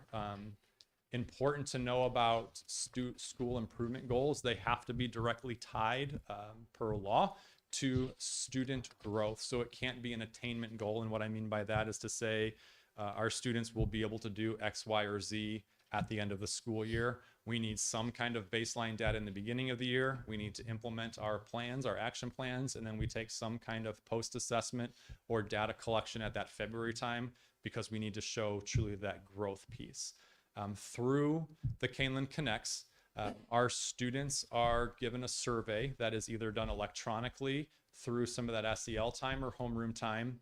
There are videos, there's instructions that are pushed out directly to our students. They take a quick survey, knowing that technology can be cumbersome for our youngest learners. They have the ability to do this through a pencil and paper survey, which really allows the teachers to break down that vocabulary so there is an age-appropriate understanding of what some of those terms mean. We collect all of that data. We score that. From a fidelity standpoint, we work closely with a research center at the Northern Illinois University to make sure that survey questions are valid, that data collection process is valid, and we often vet that through the university as well. We outline 4 indicators of success through this, or 4 rankings of this, from unsatisfactory to needs improvement, proficient, and distinguished. For this particular goal, we stated that if 2 or more of those commitments showed regression in any of the areas, that it would be ranked unsatisfactory. If only 3 of the 5 showed growth, we would rank that as needs improvement. Our proficient, what we were shooting for was proficient to distinguished, where 4, if not 5 of those areas showed growth compared to our initial benchmark from September. And with each of these, if each of those, depending on what those levels are, there are impacts on evaluation. There's language associated with evaluation that's important for us to document. Here is our goal, and it shows that fall to that February level of what our initial findings were to what our final findings were in February. Going back to about 10 or 15 minutes ago, from that 1-to-1, we went from a 72% to a 41%. And putting teams together and looking at everything that was really directly tied to, do you understand what this particular word means? So we've shifted that action plan. We've owned that. That did impact our rating from a distinguished to a proficient for those that use this goal. But we want to make sure truly that our action plans reflect students understand the choice of technology available and really how that helps them with their learning. Any questions on the first goal that is tied to our strategic plan? I am going to turn it over to Dr. Mum. We're different heights. Yeah. Our second goal for this school year then was in the social emotional learning realm. We knew that coming out of COVID that we really needed to make sure that students were available and open for learning experiences and to engage in learning. And so this was actually our second year with this exact goal. So you'll see it written just a tad bit different than the one that Mr. Raleigh talked about, because we already had February data. So we went from February to February, even though we did pre-assess them this school year. So we could kind of see, was there any regression from February to September? The goal was really written from last February to this February. How would the student self-reflect on some of the competencies within social emotional learning? The goal is based off of research from the CASEL, which is the Collaborative for Academic, Social, and Emotional Learning. They developed 5 competencies: social awareness, self-awareness, self-management, relationship skills, and responsible decision-making, really looking at all aspects of being able to monitor my surroundings, monitor myself so that I can be engaged in a direct instruction or a peer group or a self-monitor for one-to-one if I'm working independently. And so we knew that these CASEL competencies were really the cornerstone of setting the routines and structures in the classrooms in order for students to engage in whatever type of learning structure there was. Again, it was our second year, so we did have some pre-data to base our 4 levels off of, knowing where we came from in February of 22 and where we wanted to be by this next February. Knowing in between too, as Mr. Raleigh kind of mentioned, SEL homeroom started at the 612 level. Also at the K5 level, we had been piloting the second step lessons and taking the second step lessons and homeroom and really identifying which type of lesson really goes to each one of these CASEL competencies and making that language readily available, as well as the strategy to do the competencies. And so we knew what we had planned between February and February when we were able to set the 4 levels. Based on that, we did come out proficient. We saw social awareness and relationship skills slightly decrease from February to February. Looking back at some of the lessons that were pulled out for homeroom as well as second step, we can definitely see the trend was much more on self-management, self-awareness, and not as much and not as many lessons on the social area around you. And so that is something that looking forward, based on the outcome of our goal, still rated proficient, is thinking about what second step lessons and SEL homeroom experiences should our students have to not just regulate and reflect on themselves, but reflect on who else is around you as learners and how can you contribute to that social classroom community as well. And so we've added more lessons in that kind of focused on the 2 that were just slightly decreased from February to February. Yeah. Can you discuss at a high level what the SEL homeroom, what's discussed in there? What are the topics there? I think there's a wide variety. I know that they have an SEL homeroom at 612, so I'll have Patrick actually, he works with the principals to talk about the planning of that process, so he can give you pretty distinct lessons. Sure. The easy answer is that the topics, there's a calendar that is drafted and they are aligned to one of these 5 CASEL competencies. In addition to that, going into this school year, so work that would have been done last April or May, we surveyed our high school students on what their biggest needs were, and their biggest needs were some career planning opportunities, leadership opportunities, and really things that they needed from a day-to-day basis. So per our contract, there's one of the 5 days is guided towards an SEL lesson, and each of those lessons are rooted in one of the 5 CASEL competencies as well. What that lesson could look like, it could be a brief video, it could be discussion questions, discussion prompts, and it is a small group of 15 to 18 or 20 students that are meeting with the teacher to have those discussions. But yeah, it's rooted in, and it's directly tied back to one of the 5 CASEL competencies. Their other homeroom days are done, what we do during those times are things that we've had to take class time away from. So it could be surveys like this, may not necessarily be tied to an SEL lesson, but it's homeroom time. It could be time where students are looking at their grades, reflecting on where they're at. It might be taking a look at kind of those questions we talked about of where am I at in a feedback cycle and what are my next steps of learning. It might be planning some of those. It might be looking at executive functioning skills on how I have an athletic competition. I have maybe I'm involved in the band or the choir or the school play. So really I might be drafting out what my week or weeks look like and when I need to meet with certain teachers.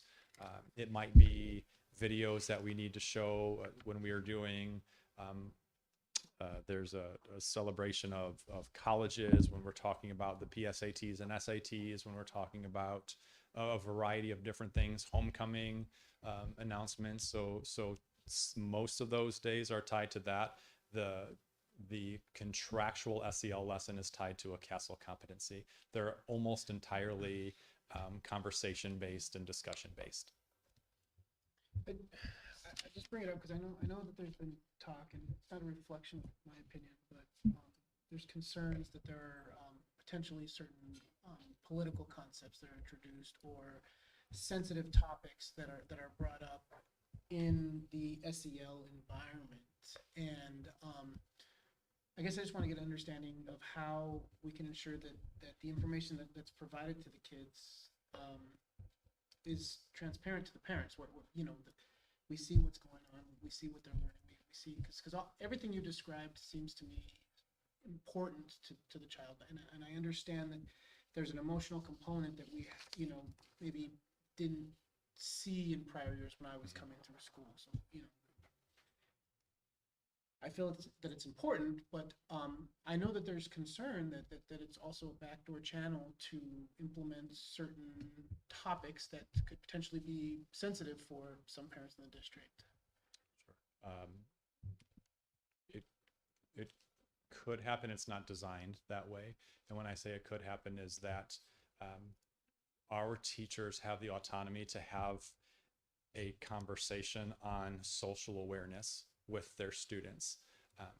And a student may respond in 100 different ways. And a question they may ask, especially with how involved our older students are in the political climate, social issues, they may ask a question that is tied to something that is polarizing.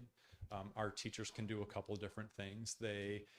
Some may feel comfortable to neutrally have that conversation. Some may not, and they have the autonomy to say, I'm not comfortable in having this conversation. I'm not educated enough in the topic to have that conversation. And typically, and I know I'm not aware of all of them, typically what happens is that teacher then shares with their team leader, their department leader, their building principal, like, hey, these questions are coming up. And it could lead to a couple different things. Number one, maybe we just address that this is a question or topic that's best suited for discussion at home. It might be something where we ask a counselor, a social worker, or a psychologist possibly to come in and have those conversations.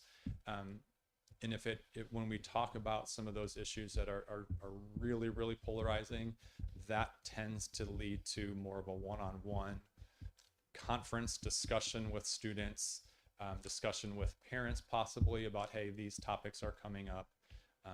But to say that it doesn't happen at all, that would not be honest, because it is so discussion based and our students are so aware of what's happening that those questions could come up, and it truly is addressed on an individual basis.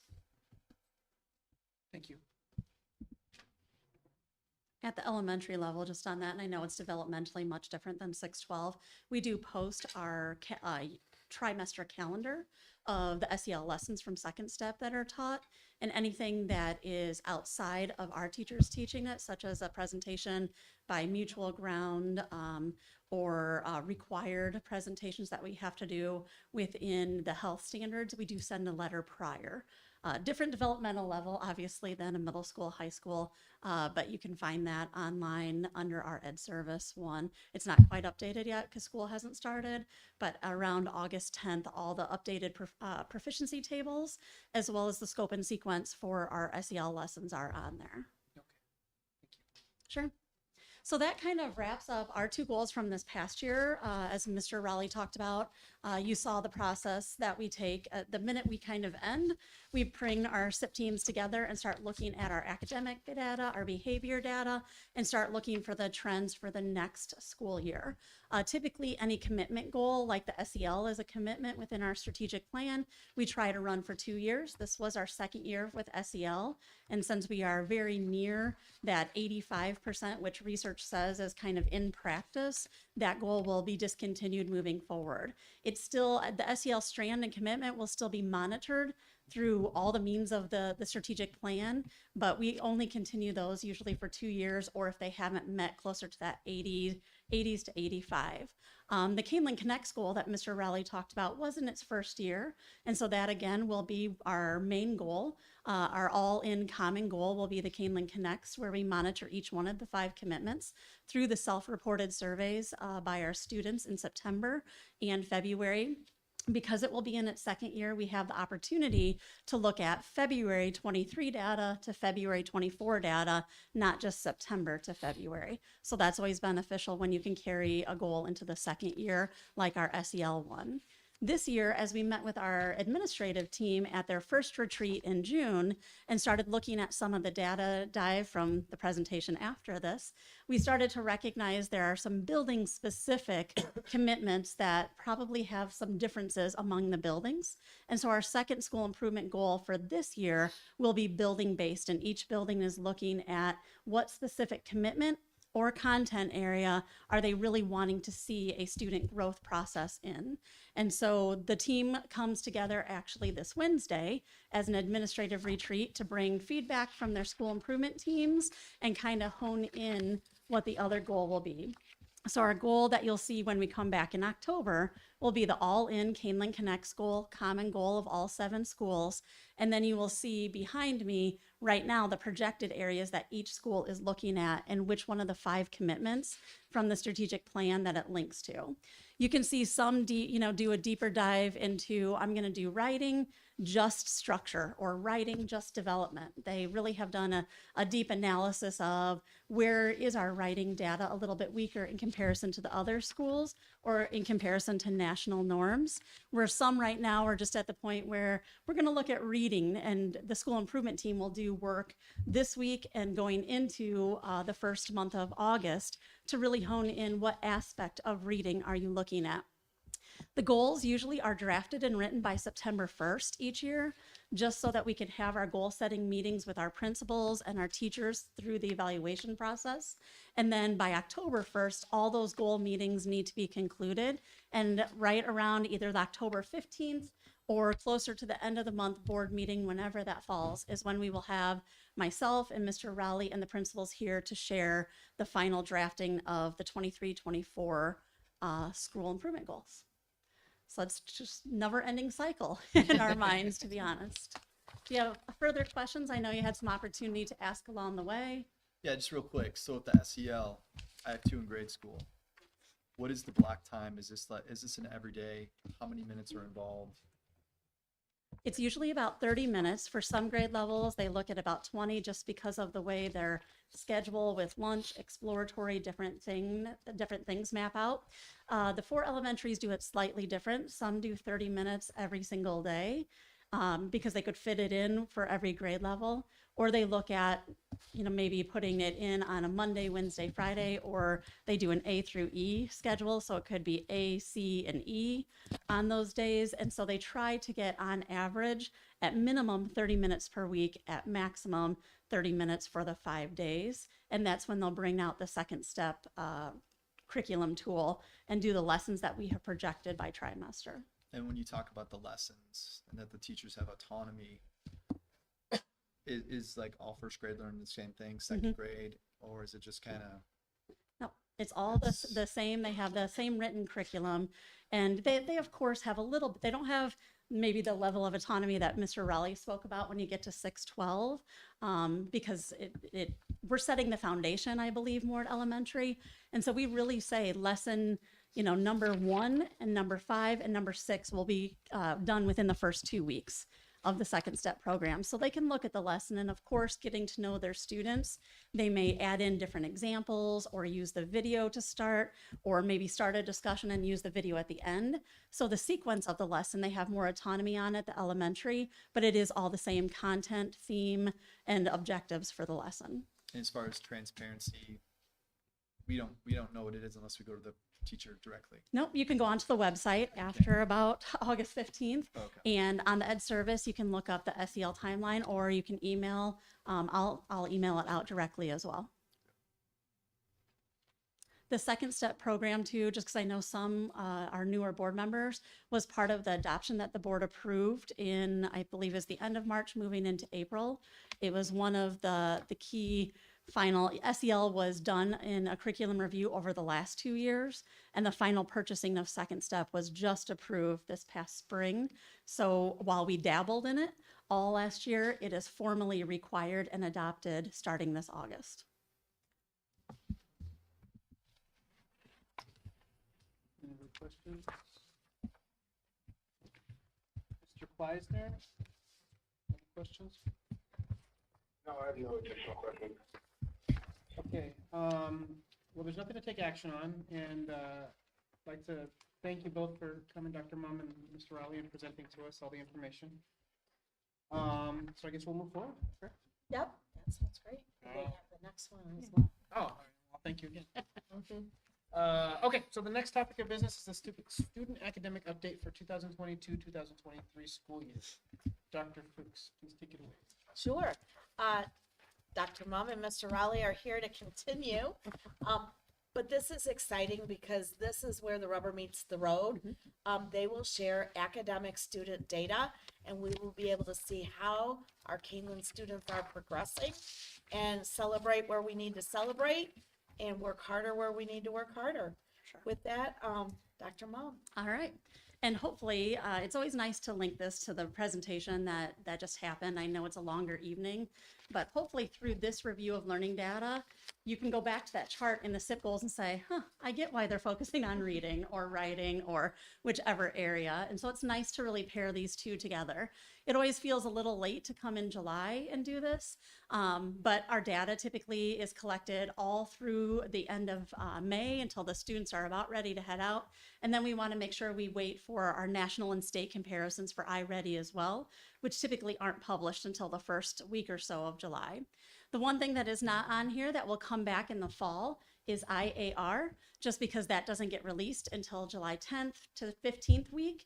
And so we want to dive into some of the analysis of that so that we can accurately bring a summary of it to the board as well. Mr. Rowley and I have been looking at that since the moment it came out. We even checked the day before and it wasn't out, and really diving into that. So that's the only data piece you won't be seeing tonight. You will see for K-5 first, data in reading, math, and writing. We have two common assessments that we do in reading, which we'll talk about, Rigby and iReady. In math, we do a common assessment that we have drafted based on the Illinois State framework for math and iReady questions. And then we have iReady in math as well. And then writing is based on the research-based program of the Units of Study by Lucy Calkins. We have adapted the rubric just slightly, but have vetted that rubric over the course of multiple years to make it a valid tool as well. And we'll talk about when those assessments are given and kind of the understanding of all the assessments as well. So how do we use this data? Obviously, we share with our board and our community. We do report out after the assessments, the individual student scores to the different parents through report cards, through parent-teacher conferences, through emails, through a variety of different communication techniques. And then we also use these assessments to help us look at the proficiency tables so that we can report on standards-based grading. What is it that the student is showing proficiency in? As well as sharing it by individual, we really take some time to look at it as an educator advisory and kind of hone in on what data points are telling us a story about our district, our grade levels, our schools. That typically doesn't happen until the fall after, because again, we don't have the Educator Advisory Council. Their last meeting is in April and the data is just starting to get collected then. So that's something we do in the fall. Over the summer, the MTSS, the Multi-Tiered Systems of Support coordinators, and myself meet. We dive into this data. We start to look at, are there grade levels that we would like to match up? For instance, a third grade at one school is really showing, huge student learning in this subset of reading, but this grade seems to be struggling a bit with it. Let's have them compare their practices, compare their approach, compare the materials they're using. And so the coordinators and I really start to make some links of, are there some lab classrooms or classrooms that we would say, it's a good picture of learning that's happening that we could have other staff go visit throughout the school year to grow their capacity in the best practices of that content. And then at our K-5 elementary administrative retreat, we take time to dive into the same. We look at the data, look at where our higher classrooms of learning might be. We compare that also with referrals and behavior, which you'll see in here as well, to see is it a cohort that might have had a lot of referrals and then that might have not allowed them to be as open for learning, and what can we do to support with our behavior facilitators as those cohorts move up to the next grade. So the data is used heavily. Besides just Patrick and I, we look at it heavily to determine what types of things should we offer for professional development SIP days. That, thank goodness you made full days. We love our full days because we're able to provide 6 50-minute sessions at our Ignite conference based on the trends we see in data and say we really know we need sessions in these 3 things because our learning practices might not be to the level that we want them to be. So heavily used. I know you guys only get to see it once a year, but we dive pretty deep into it. So just a little bit of overview, because I know you've had the data points and have been able to take some time. All of the charts and graphs show the % of students that are at proficiency or above proficiency. We merge those 2 categories together when we do the community reports, but please know we keep them actually in 4 levels: below grade, approaching, proficient, and above. So we can look at, as an administrative team, an MTSS coordinator team, all 4 levels, but that would be a very large data presentation for you. And so we condense just the proficient and above. The first one is Rigby. Rigby is a written curriculum. It is a research-based assessment of both reading fluency and word calling, as well as comprehension.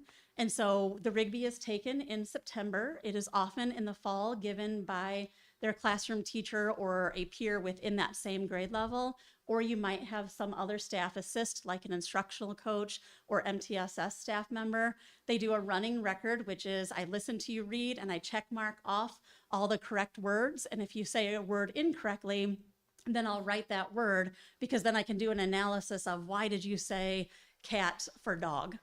You read the context and knew it was an animal, but you didn't check your letters. And so that tells me what kind of trends in learning we might need by doing the error analysis. After you read the passage to me, I then will ask you a couple comprehension questions so that we can catch who can sound like a good reader, but they're not really absorbing and comprehending. In some cases, you might have the flip side. They struggle with some of the words, but when you ask the comprehension, they knew what the whole story was about. They just couldn't quite figure out all of the words. And so that tells us again how to better instruct students within guided reading.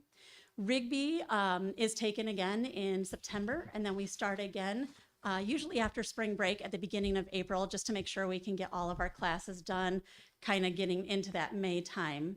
We try to use the data also with our teachers in the spring at data days. So not only can they reflect on their current year, but then they can also look at the data of the cohort of students coming in and start to think a little bit about the students that they will have in the next year.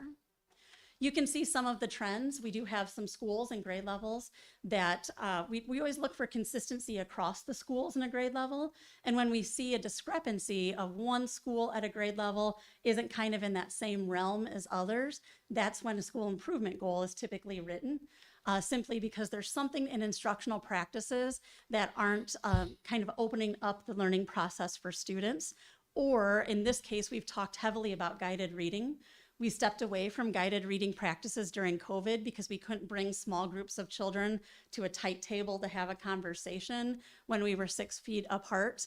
And we know some teachers have returned to it a little bit sooner than others. And so we're having those discussions of making sure our guided reading practices are in order, they are happening, and with fidelity based on the student needs this school year. The other reading data is iReady. iReady is a computerized test. We take it 2nd through 8th grade. It is available for 1st grade. Some of our 1st grades take it, some of them don't. But we really feel because our one-to-one commitment starts at 2nd grade, that's where we formally start it formally for everyone to take. The nice part about iReady is we take it here on the computer, but it's nationally scored outside by the company almost immediately. As the student is taking it, the more questions I get right, the system will adapt and give me harder questions. So the ability for iReady also tells us how many grade levels ahead you are projecting, or if I'm missing questions and it backs my questions down, it'll give me a grade level equivalency as a student. So I may be a third grader, but I could get a report that I'm at fifth grade, or I could get a report that I'm working at second grade. And so that's very helpful for our MTSS system to be able to know exactly where the student is. The other huge benefit is we get national and state norms based on iReady. Obviously, not everyone in the state uses iReady because it is a paid program, but those that do, we get their typical averages. And in reading, you can see all of the Kaneland sections were above the national and state norms for reading. So while we have some areas to focus on, specifically in some grade levels or schools, overall, our iReady is telling us that we are progressing above national and state. I've covered some of the summary points. Looking at discrepancies is a huge one for reading that we want to do. We do that administratively, again, with staff in MTSS. We were excited to see proficiency at the intermediate levels because that's sometimes where you learn to read in K2, but in 3.5, you use reading to learn. And sometimes that's a harder aspect of reading. And so seeing most of our percents in the 80-85% were definitely something that we were excited about. And then again, excited to be on that national and state norm. Really planning a lot of work in reaffirming and doing learning walks to make sure our guided reading practices are in order with fidelity. We do have a proficiency table for how reading should look in the classroom, and administratively and instructional coach-wise, we take that delivery table in with us when we observe and literally look for all the aspects of what delivery should be happening. And so we can give feedback, just like we want to do feedback cycles with our students, administratively and instructional coach-wise, we want to do feedback cycles with our staff if we're not seeing a practice that is expected happening. And so those delivery tables will help us do that. Any quick questions on reading? Yes. Sorry. No. First asker. With COVID, so we saw that data, and not being from education, I'd assume that there are critical years for reading where developmentally. Did we see scores drop in those? Because I noticed in some grades, scores are at a certain level, and I guess the next part of my question is, what are we doing? Reading still remains, like in writing and math, you'll see the statement being made that we are at pre-COVID levels. And so we have come back to where we were prior to COVID. Reading is still just a tad bit behind in some areas. The one area we're seeing the most is the kindergarten progression. While they did pretty well on the running record Rigby part, their comprehension of reading is just a little bit behind where we were from pre-COVID. And we've had a lot of discussions, and especially discussions with those that do preschool in the areas. Their enrollment considerably went down. It's starting to pop back up. And as we do our kindergarten registration starting in February, we do a quick little test with students as they come to register. And we are still observing a lot of non-readers coming in kindergarten, which it's not required to read to come in. But on average, a lot have come in previous years ready to read or reading already. And so the kindergarten closes the gap well once they're here, but they're coming in just a little bit lower in the ability to learn to read than previous years prior to COVID. Okay. We think it's probably just the experiences at home and not having some preschool, but I think it'd be a great dissertation to do sometime on that. Yeah, there's very little we can do as a district to Right. impact pre-kindergarten, right? Right. The one thing that we have done, and we did it last year and we're doing it again this year, is we do meet with all the preschool providers we can find. We know there's some in-home that we don't know necessarily about, but the established ones, our instructional coaches go out and meet with either the teachers or the coordinator within some preschools and talk about what are good early literacy techniques. What are some things to have in the classroom? What are some things we do at Kaneland? Not that they have to do exactly the same, but sometimes just transferring the language and getting common language has helped. And so we did that prior to COVID. We took about 2 years off, and then we started reestablishing those partnerships this past year. All right, let's move into writing. Writing's a little unique because it's not comparable year to year because we do it for each one of the genres. persuasive, narrative, informational. This year's was informational, which was a little bit of a harder genre than maybe narrative writing for students. We are very excited about next year because we return to narrative. So I'll be able to compare for you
We have 13 policies that have been recommended by press on the 5-year review.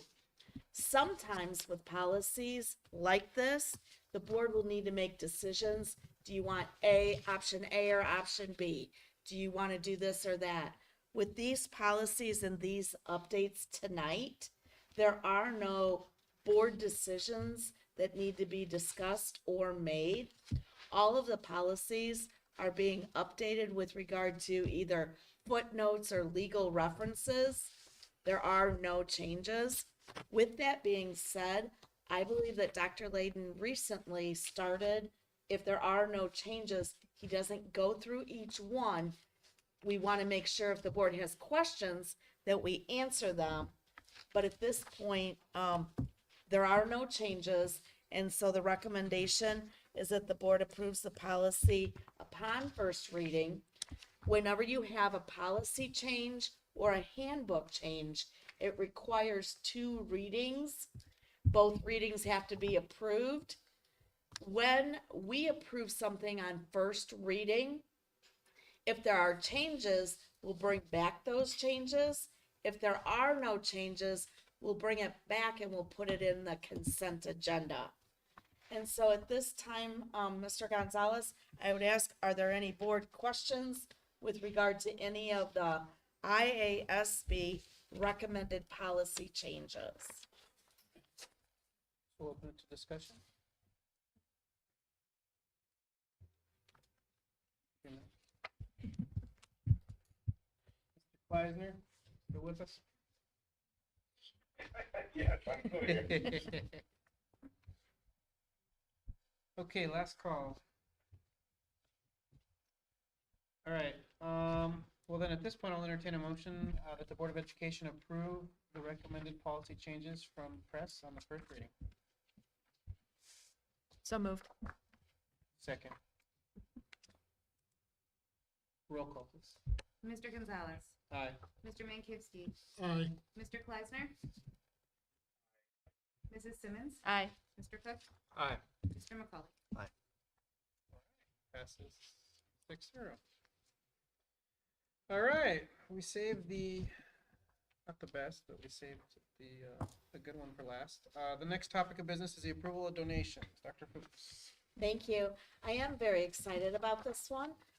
We have 3 donations that have recently been made, and I'd like to share the good news with the board. And then I will ask the board to accept those donations. Our first donation has been by Sign FX.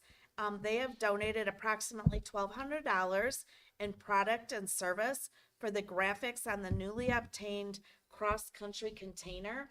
This is located north of the current football field. There's a new container out there, and I saw a picture of the new graphics that are on there that Sign FX donated. And so if you have a chance to see it, it was a very generous donation on their behalf. It's behind KMAC, but on the north side there. Additionally, we had a grad, Kelsey Flanagan. She was a Kaneland High School grad and a former staff member. She has donated $1,500 specifically for the Hoops for a Cure basketball tournament. This tournament will be held on Saturday, February 3rd, and the money that is raised from the tournament goes to the American Cancer Society in honor of Christina Colomb, and that would be Mr. Colomb's wife who has passed. Our third one, we had, as I mentioned, 3 donations. Chapel Street Church in Geneva, they are donating a Baldwin grand piano that will be used in our band room with our jazz band. And this is estimated value is approximately $5,000. So we have had 3 significant donations in the last, I would say within a month. So thank you to each of these. Just to clarify, what's the threshold in which we need to approve a donation versus not? greater than $500. Yep. Any questions? I'd like to thank our community partners for doing this. It's all graciously accepted and always appreciated. Thank you. I guess if there's no further discussion on this topic, I'll entertain a motion that the Board of Education accept the donations from SignFX in the amount of $1,200 for the cross-country program, from Kelsey Flanagan in the amount of $1,500 for the hoops for a Cure basketball tournament, and from Chapel Street Church in the amount of $5,000 for a jazz band program. So move. Second. Roll call, please. Mr. Mankowski. Aye. Mr. Kleisner. Aye. Mrs. Simmons. Aye. Mr. Cook. Aye. Mr. McCauley. Aye. Mr. Gonzalez. Aye. All right. 6-0. Alrighty. Right along. We are now to the superintendent board report, and Sounds great, thank you. I have two announcements for the board. The first announcement is we are getting very close to the first day of school. Our first day of school for the 23-24 school year will be Wednesday, August 16th. We will welcome our teachers back on Monday, August 14th. And our new teacher orientation begins next Monday, August 7th. So things are going to start moving along very quickly as as tomorrow turns the calendar to August 1st. With that, our student board representative, Katie Fotenhauer, will be starting with the board on Monday's board meeting, August 14th. So welcome Katie to the board table at that time. okay, That's it. awesome. Topics for future agenda. Anything?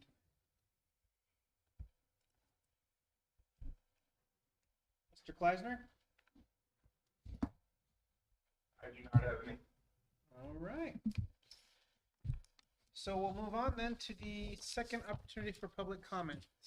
The two individuals that signed up originally, you both intend to speak at this one?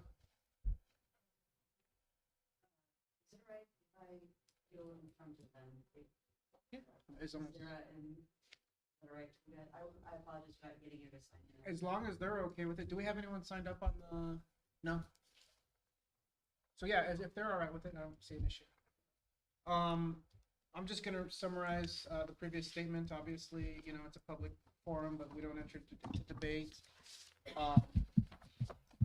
You know, just be respectful, 3 minutes, no longer than 20 minutes on an individual topic. I guess not with you. Okay.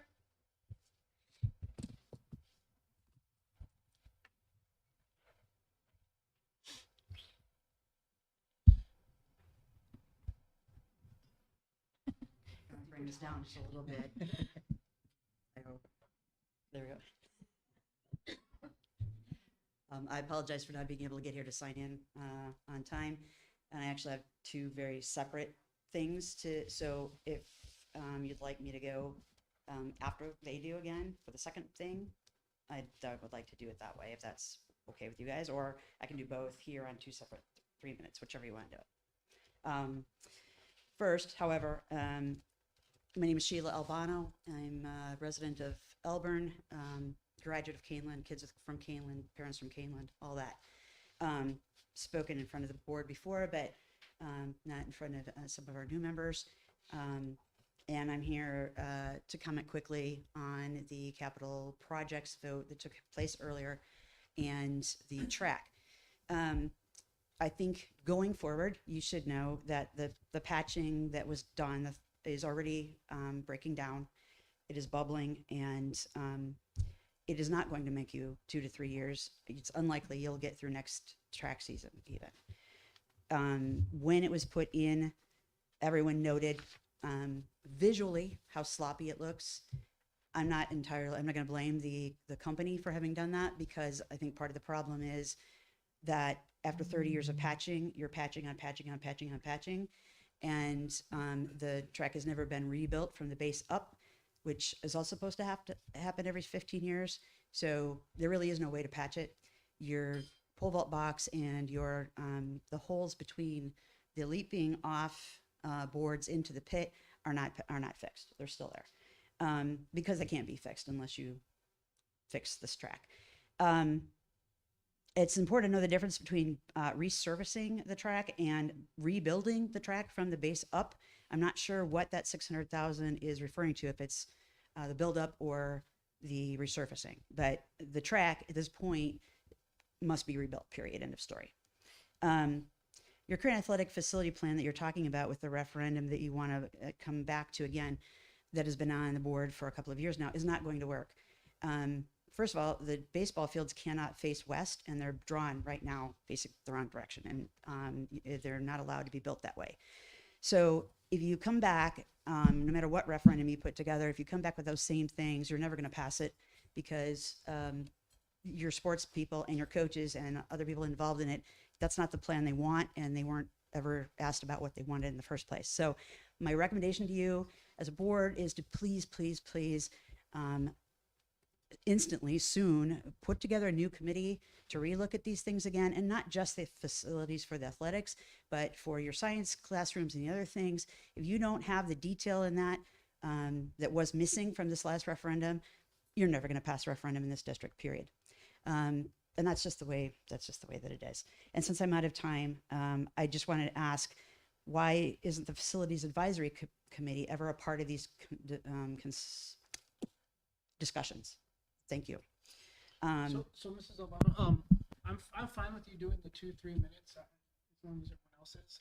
But I just want to be clear that for the future, if this happens again, we may need to create a policy in which, because I just want to be aware that people, as time goes on, they take 6 minutes instead of the 3 minutes. So as a one-off, just to clarify with everybody, I don't think it's a big deal, but as a matter of practice, it's we may have to at some points. And had I been able to get here earlier, I would have just gone in 2 different periods instead. So I apologize for that. My second thing has to do with the new project that is being looked at out of Sugar Grove, the Crown project, we're just going to call it. And I know that there's a lot of high emotion about that project. I'm not really here to side one way or the other with that. What I would like to know, though, as a taxpayer of the school district, if that project goes in, and they will only go in apparently if they have a TIF, how does that TIF affect all the rest of us? And what, if anything, are you as a board or administration doing to find out about that? And it's not that I'm looking for you necessarily to go to them and demand something, but I do think we should be represented as a school board, school district, asking questions about how this is going to impact our buses, our kids, the safety for our kids on that road, and various other roads like Scott. But also, if we are going to come forward with a referendum at any point in time, and you have a 20+ year TIF district, what does that mean to all the rest of us? Because all of our kids are affected by that, even though only Sugar Grove can vote on it. So I also would like, if that was a housing development, they would have to give something to the school district, either in cash or in land. I don't know how that works with businesses and industrial, but I think if a $1 billion company is putting in something like that, that's going to affect us tax-wise, at minimum, we should be able to ask them, what are you giving to us? Because you're going to be taking away significant tax increases with this TIF. So I would just like to encourage the board and the administration together to be asking these questions and getting in front of Sugar Grove, and then letting us know as a school district what their answers are. So thank you. Thank you for your comments. Okay.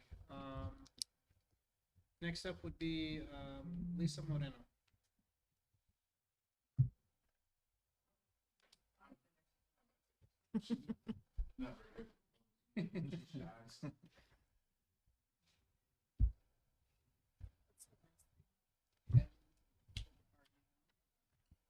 I'm Anthony Marino. I live up in Elburn, and for full transparency, my son is on the track team. So I'm up here to kind of talk about the track, but I don't have a whole lot of data like the academics that we just went through, but academics is important. It's probably why we're all here, the full development of our children just to make them successful.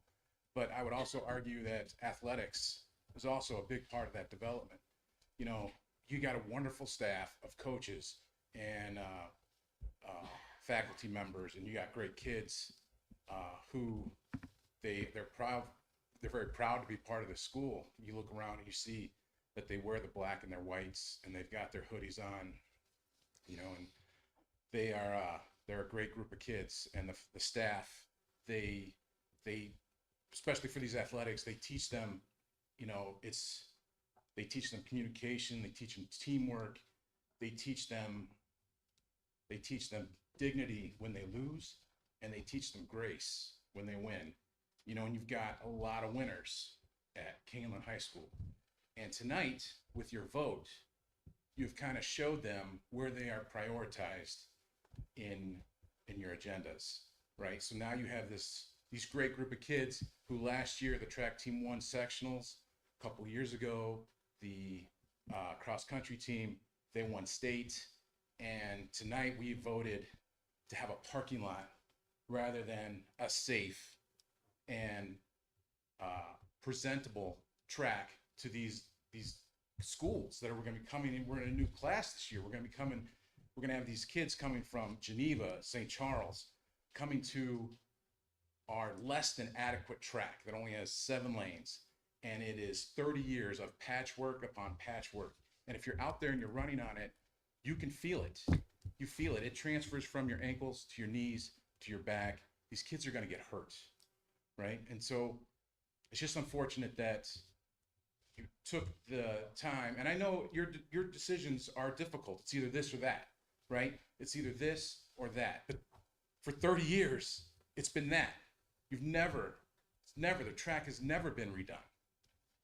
And so you've given these kids, it's difficult to watch, and it's very frustrating to be a part of it, to sit back here, because I wanted to talk about this for a while. And now we're just pushing it off again, and we're hoping that we get a referendum. When we don't get a referendum, what's the next act going to be, right? Because with your track record, you're not going to give us a new track, right? It's got to be soon. We just need it. But I guess tonight it's already too late. So, I mean, that's kind of what we wanted to say, that, it's a safety concern. It's a prideful concern for the kids. The kids needed it, right? Kids have been running on that track for that 30-year-old track, and they still win. They go out there and they give it everything they got. And we aren't giving them what they deserve. So that's all I have to say. Thank you for your comments.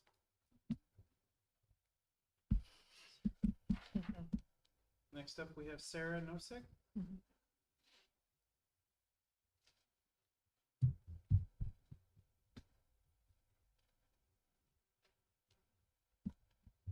All right. First of all, my name is Sarah Nosek. I've had children in the Kaneland schools for 20 years now. All 4 of my children have been in the cross country and track programs. I did speak at the last board meeting. I wanted to say thank you so much, and I wholeheartedly agree with everything that they said. And I don't want to repeat it. They said it so well, but I do want to make sure that I make this part clear. Just again, to restate the time schedule or the timeline that we had. 1997 was when it was resurfaced.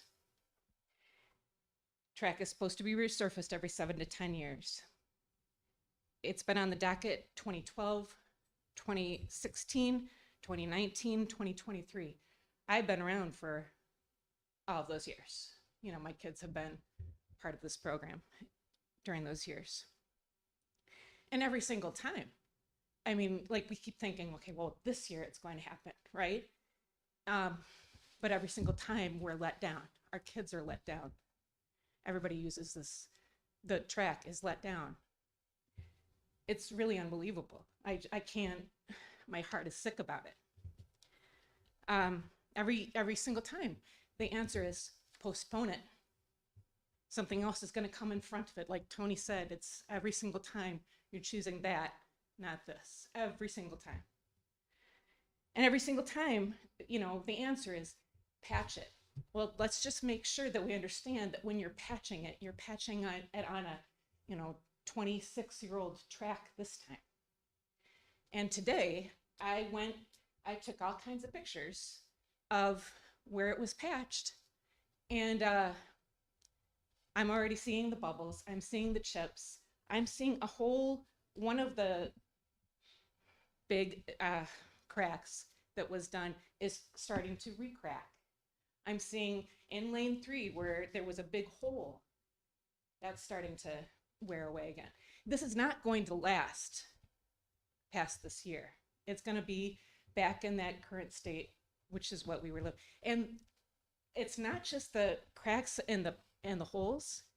Please also realize that when you are looking at the surface, it's not just the cracks and the holes. It's the surface loses its spring and return force, and our students and athletes are more likely to get stress fractures and other impact kind of injuries. That type of injury can take an athlete away from the sport they love for a whole season, or even longer. It can be a career-long thing.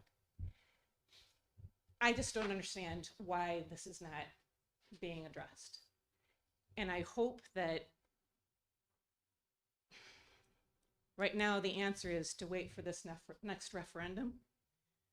You need to have that input from the community. You need to have the input from those sports programs, the coaches, everybody, to make sure that it is what is needed and what is wanted. Because like Sheila said, otherwise it will not pass. And we need that. And we need a plan. If it's not the referendum, it needs to happen right after that. Somehow through Kaneland gathering the money, putting it on the docket, and keeping it there. Thank you. Thank you for your comments. Is there anyone else who would like to come up and address the board at this time? Okay. So then we'll be moving forward with closed session. The Board of Education is scheduled for a closed session where there will be no action taken following the session. Therefore, after the vote to go into closed session, the recording of tonight's meeting will be concluded. At this time, I will entertain a motion to go into closed session to discuss ILCS 120-2C21, the discussion of minutes of meetings lawfully closed that might be a typo, in the Open Meetings Act at 10:16 p.m. So moved. Second. Roll call. Mr. Kleisner? Aye. Mrs. Simmons? Aye. Mr. Cook? Aye. Mr. McCauley? Aye. Mr. Gonzalez? Aye. Mr. Mankiewicz? Aye.